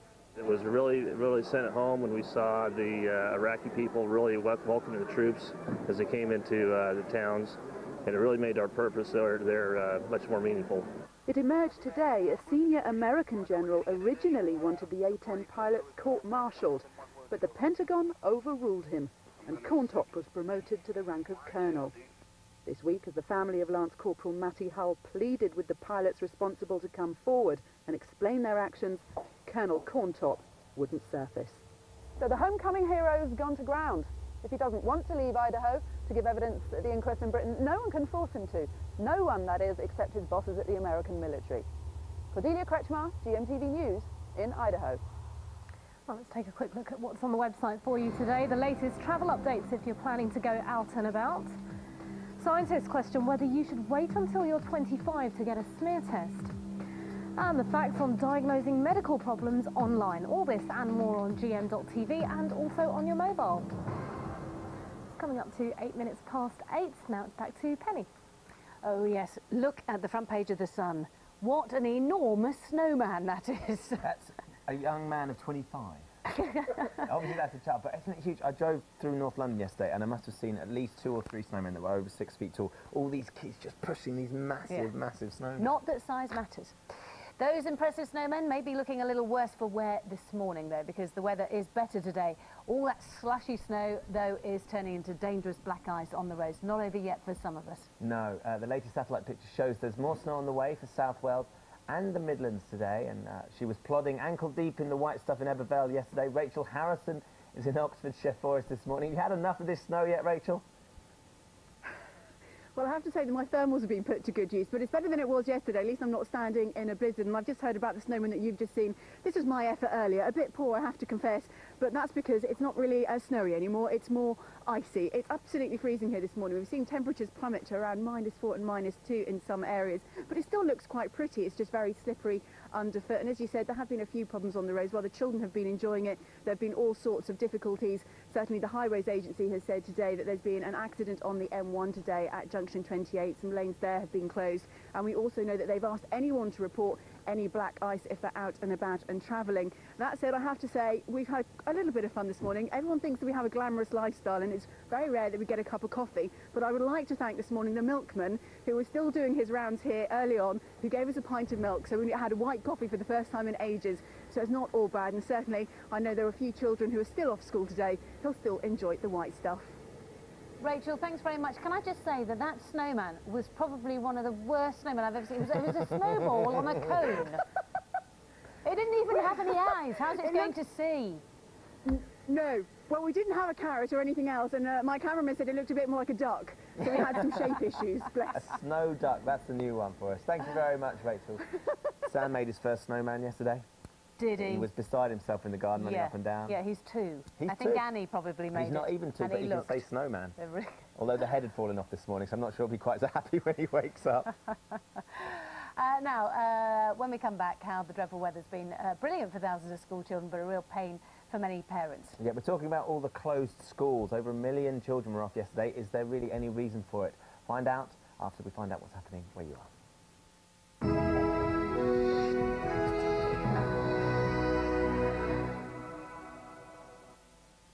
Good morning and welcome to the Breakfast News from ITV Granada. First, police in Manchester investigating a bank robbery near Bolton say they're following a number of new leads following a televised appeal for information. The raid took place at Barclays Bank at Horwich last November. 2 men threatened staff with a shotgun and a machete before escaping with £200,000. They then fired at officers who were chasing them. Police say they received more than 40 calls last night, with one name being mentioned more than once. An interview with the assaulted bank worker was broadcast in the bid for new information. I remember being thrown around the bank, you know, like a rag doll. I really did think I was going to die. I really wanted to carry on with my life and put all this behind me, and I don't feel that I can do that until the court. A woman's due in court today, charged with the murder of a man in Rochdale last year. 44-year-old John Smith was found dead at his flat in Surma Close last May. Officers investigating his death exhumed his body from Rochdale Cemetery in August. 34-year-old Carla Swallow will appear at Rochdale Magistrates Court. A plaque's being unveiled today in memory of a train driver who died saving lives in an accident 50 years ago. John Axon's locomotive was en route to Warrington from Buxton in 1957 when its brakes failed. His quick thinking saved the life of his fireman and saw another train move to safety. But he died when his train collided with the platform at Chapel-on-the-Frith, where the plaque will be situated. I just think it's so special that his name is going to live on. It's 50 years, and the amount of people that have been interested, it's just amazing. Myself and my brother Andrew, we're just so surprised at the interest in it all. So to actually have a plaque there as well that people can see, it's just fantastic. Finally, just a reminder that on Granada Reports this evening, Paul Crone will be bringing you the latest in his series, Cronies Champions. We've been asking you to nominate someone special in your community that we can surprise with the award. So tune in tonight to find out who his latest champion is. That's it for now. I'm back at 11:10. Time now for a look at the region's weather.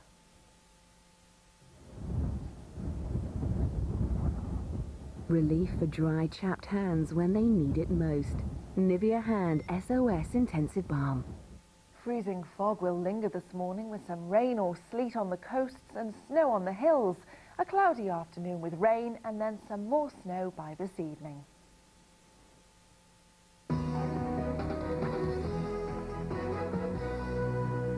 13 minutes past 8. Hi there. Now, 1 million children enjoyed a day off. 1 million children joined a day off school yesterday because of the bad weather. But is it right that just a few inches of snow paralyses our education system? 400 schools were shut in Essex, around 300 in Hertfordshire and Worcestershire, about 200 both in Oxfordshire and Buckinghamshire. 100 were closed in each of Kent, Berkshire, Bedfordshire, Hertfordshire and Northamptonshire, and all of the 805 council-run schools in Birmingham and the West Midlands are closed again today. Richard Gageford is outside one of those closed primary schools in Birmingham. Obviously it was very bad yesterday, Richard, but what's the reaction been to the schools being closed today?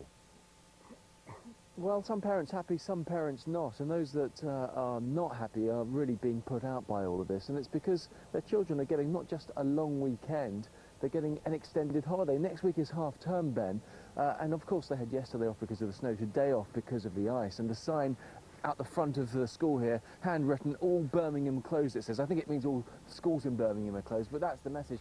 No schools open at all, and you can see the gate here, well and truly locked, the padlock on there, and virgin snow throughout the playground, not a footprint on it, and there won't be, because by the time the children get back, it will have all melted. Now, just a couple of mums who aren't happy are with me here this morning. Tanya, tell me first what happened yesterday when you tried to take your 6-year-old son to school. It was closed, so where did he go? Well, I had to take him into the office. I had to take him into work because I had no childcare provision. I took him in and tried to phone around family, friends and relatives to see if anybody could have him. Unfortunately, they couldn't. And at 12:30, I had to leave the office and go home. Well, that's well and nice because you had your son at home in the snow, but you weren't paid for it, were you? No, I'm self-employed, so if I don't work, I don't get paid. But I've got childcare provision after school for him with a childminder, and if he doesn't attend, I still have to pay. So I wasn't paid to go to work, but I still had to pay childcare provisions. But Helen, I mean, we can walk to the schools this morning, we can see that. So why do you think the schools aren't open? I don't know, I just think it's silly, you know. The kids love the snow. They could have played in there on the playground today, which I've seen yesterday. I just think that we're penalised when we take holidays in the school time, but when it suits the schools, they can have time off just like this and put us in a situation where Tanya's had to obviously sort something out, and myself, where I've had to get my daughter to have the day off today because I don't get paid. So, you know, I just think it's really unfair. And Tanya, you'd like something done about this, wouldn't you? I think the Education Authority needs to look at childcare provision for working parents, because I think there are staff that live locally that could have come into school, and they should set up a provision so that this doesn't happen, so that parents aren't out of pocket, really. Okay. Well, listen, thank you both for telling us your story this morning. So, Penny and Ben, you can see gate well and truly locked. It's going to be this way until the after half term here now. Richard, thanks very much. Well, joining us now from West London is Mary Cray, who's the MP for Wakefield, Denbigh and Kirkburton. Good morning, Mary. Thank you very much for joining us. What's your reaction to these school closures? Well, I raised it in the House of Commons yesterday because I watched people in the House of Commons bring their children to work. There was one little girl with her red wellies on and her dad was a TV cameraman, and it was clear that the closures across the country have caused enormous inconvenience to parents. You heard there from a woman who said, if I don't work, I don't get paid. That's the case for a lot of people in a lot of jobs. And I have to say, education is an essential public service. The police don't shut down, the nurses don't shut down, the hospitals don't shut down, nor do the supermarkets. So if they can all stay open, why can't the schools? We have had a number of phone calls, and I think it's fair to say that a lot of these, the teachers that have called us, Selina in Birmingham, Sue Mason in Durham, another call from Hampshire, saying that these schools are being closed for health and safety reasons. Selina says the parents that are moaning or the parents that are complaining are the same parents that would complain if their child was to slip on a wet surface or be hit by a snowball. The teachers can't win. We are in a situation where health and safety has become such an important part of our lives. I'm sure they're taking these, would you not agree that they're taking these precautions for that very reason? Are the teachers saying that the children are not going to slip when they're walking up and down their front gardens, their gates, out in the street? Children can slip anyway. You can argue that if they have a little fall on a snow, at least they've got some sort of cushioned impact. And as for snowballs, they're all out there in the fields playing snowballs. Those are ridiculous reasons. The only real health and safety reasons are if the school's boiler is broken and the classrooms are absolutely freezing, or if you end up having only one teacher able to get in and trying to look after 200 or 300 children. Clearly then there are that's an unsafe practice. But for every other reason, health and safety, come on. But that is a very important part of this as well, and many of the teachers would say that it's not something that they can do. Certainly in and around the schools, for the teachers to live near there, it's not an option because it's perhaps too expensive. They have to travel from quite far as well. So in order for these children to be looked after properly, they wouldn't, like you said, they wouldn't be able to get the care at the school, the teachers to look after them. So they have to stay at home.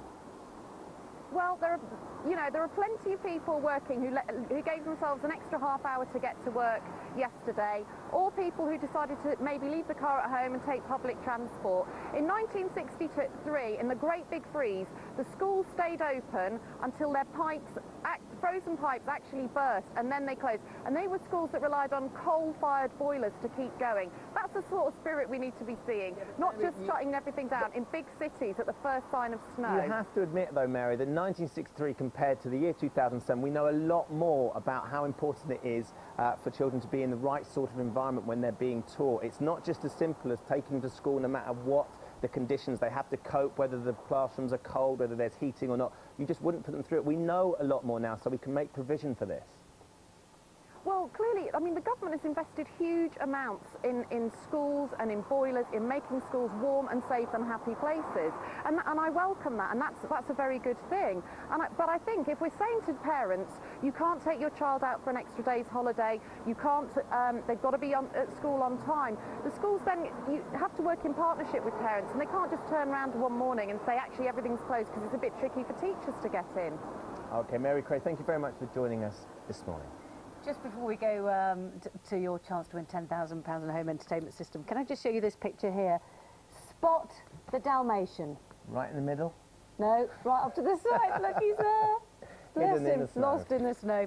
Yes, your chance to win £10,000 in a home entertainment system all before the end of the show. And we're talking to a woman who was told she'd probably never walk again, but has managed to do just that, and also get back on her horse. All thanks to the internet. See you in a bit.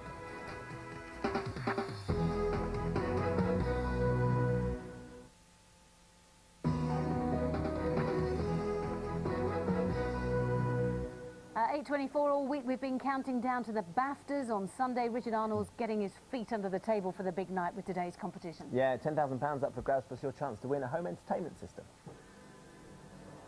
Good morning, champs. Excuse the hubbub, just having a few close friends over for dinner to chat about a work in progress. Yes, it's going to be the story of my life. We're hoping for Best Animated Short one day.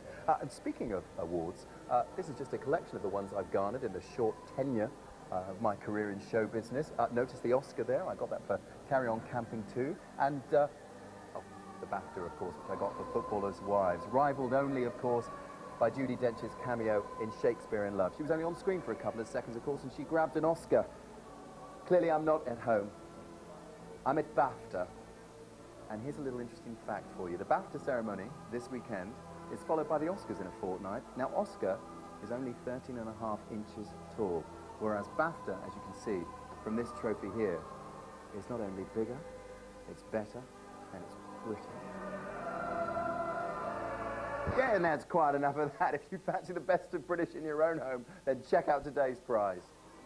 GMTV is giving you the chance to win £10,000 in our BAFTA competition. Yeah, that's £10,000 to spend on whatever you like, but not only that, you could also win a 42-inch high-definition ready plasma screen and recordable DVD player.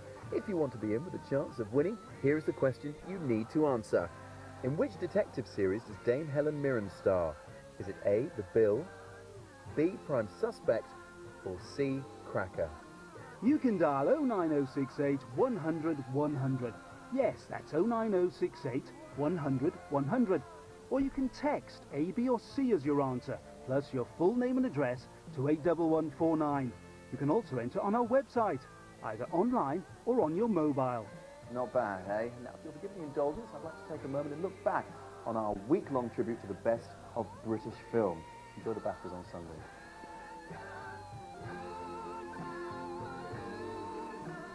Looks great. As ever, those lines will close at 9 o'clock this morning. That means you've got just over 35 minutes to enter. Get down and the winner revealed later in Entertainment Today. It is 8:26. Philippa Smart was told by her consultant that she'd never walk again after an operation on a spine tumour, but she wasn't prepared to accept that and instead decided to search for a cure on the internet. It worked, and she's on ITV1 in Tonight with Trevor McDonald. She joins me now along with Dr. Hilary Jones. Good morning. So when you went along to your doctor with this spine tumour, and this was because of what? But headaches, I'm assuming. It was muscular pain, yeah. Muscular pain, and you thought it was nothing serious, but they said it was a spine tumour and immediately sent you off to go and get tested and all the rest of it. And they said has to be an operation. Yes. What? Well, basically, what they said to start with was that there was a 30% chance of you know, being able to walk again. And I just thought, I'm not prepared to accept that. So you went and sought a second opinion? I did, Second opinion said same thing? Chop the tumour from top to bottom. That's not an option. Right, so you decided internet? Absolutely, yeah. I was on steroids at this time, so I was awake lots of hours, so I did straight onto the internet. And putting on a bit of weight, no doubt, and putting as well. on lots of weight, huge amounts of weight. And spent a lot of hours on the internet and really started a trail. It wasn't sort of a 5-minute thing. I started a long trail of finding out as much as I could about the whole, you know, what the tumour was, you know, the whole works really. So after, what, I mean, hours we're talking about on the internet, what did you find? Well, I sort of found quite a few cancer sites, but there wasn't anything specifically related to spinal cord tumours. There's a lot of things in the States, but I really wanted to stay here if I could. And eventually I went onto a site with a forum and spoke to a few people on there who'd actually been referred to a very fantastic surgeon called Anne Moore, who was at the time at Atkinson Moor. She's down in Plymouth now at Derriford Hospital, and she was brilliant. And I went to see her and immediately loved her to bits. And what did she say she was going to do then? She said that she would stand there and pick it out, and she would just do her very best, and she cared about it, and that was a big thing for me. So it was a case of there was still going to be an operation, Yeah. and it was still going to be removed, Yeah. but it wasn't going to be quite so kind of cut and dried. No, to me, she was much braver than everyone else. She was prepared to take the risk, and it was a very calculated risk. And when you say risk of not getting it all out, is that the she was point? prepared to take the risk of me being disabled, and I just found that braveness, you know, really good. And because she was experienced and had done quite a few, that was the major thing for me. And of course, it's worked. As witness the fact that you walked in here and you're back on riding on the horse and all the rest of it. So Hilary, this is great news, isn't it? The internet helps. It does help. Yes, it can do, and I think this is really an interesting story, because in the old days, GPs would do the footwork, finding the right surgeon for the right patient. If you didn't immediately have somebody in your area who was specialist enough or caring enough for that patient, then you would research it yourself and say, well, you know, I know somebody in, you know, in a neurosurgical unit somewhere else that I think would really be good for you. And if it means now that people have to use the internet to do that, so be it. I mean, certainly it's very empowering. And when there's a rare disease like a spinal cord tumour, I think these Cinderella diseases, these very rare diseases, you can look on the net and get information that your GP wouldn't necessarily know himself very much about. I feel a butt coming on. What? I feel a butt coming on. Well, yeah, but there are some very bad sites on the internet. You can be taken up the garden path and given information which has a commercial interest. Someone trying to sell you something that won't be appropriate. There are pro-anorexia sites that tell people how to lose weight and what foods to avoid, so they're encouraging people with eating disorders to get worse. And there are sites that basically have a vested interest which may not be good for you. So I think what you do is you use the best of the internet, like Philippa did. You get the information, you check it out, you ask questions, and then you go back to your doctor and say, well, what about this? And how do you know which ones you can trust? I mean, I asked both of you that. Well, Philippa went on to Cancer Backup. Cancer Backup, very, very good site. I mean, a good charity. But that's for cancer. So say something else. I mean, how would you check? There's no real way of checking. What you do is you look on sites, you check that information against other sites, you go back to your doctor, you write to those hospitals concerned, and then I think you can pick out the best of the internet. But be warned as well, people are buying prescription drugs on the internet which they shouldn't be taking. Okay, so treat with care, but it is a great boon, as Philippa has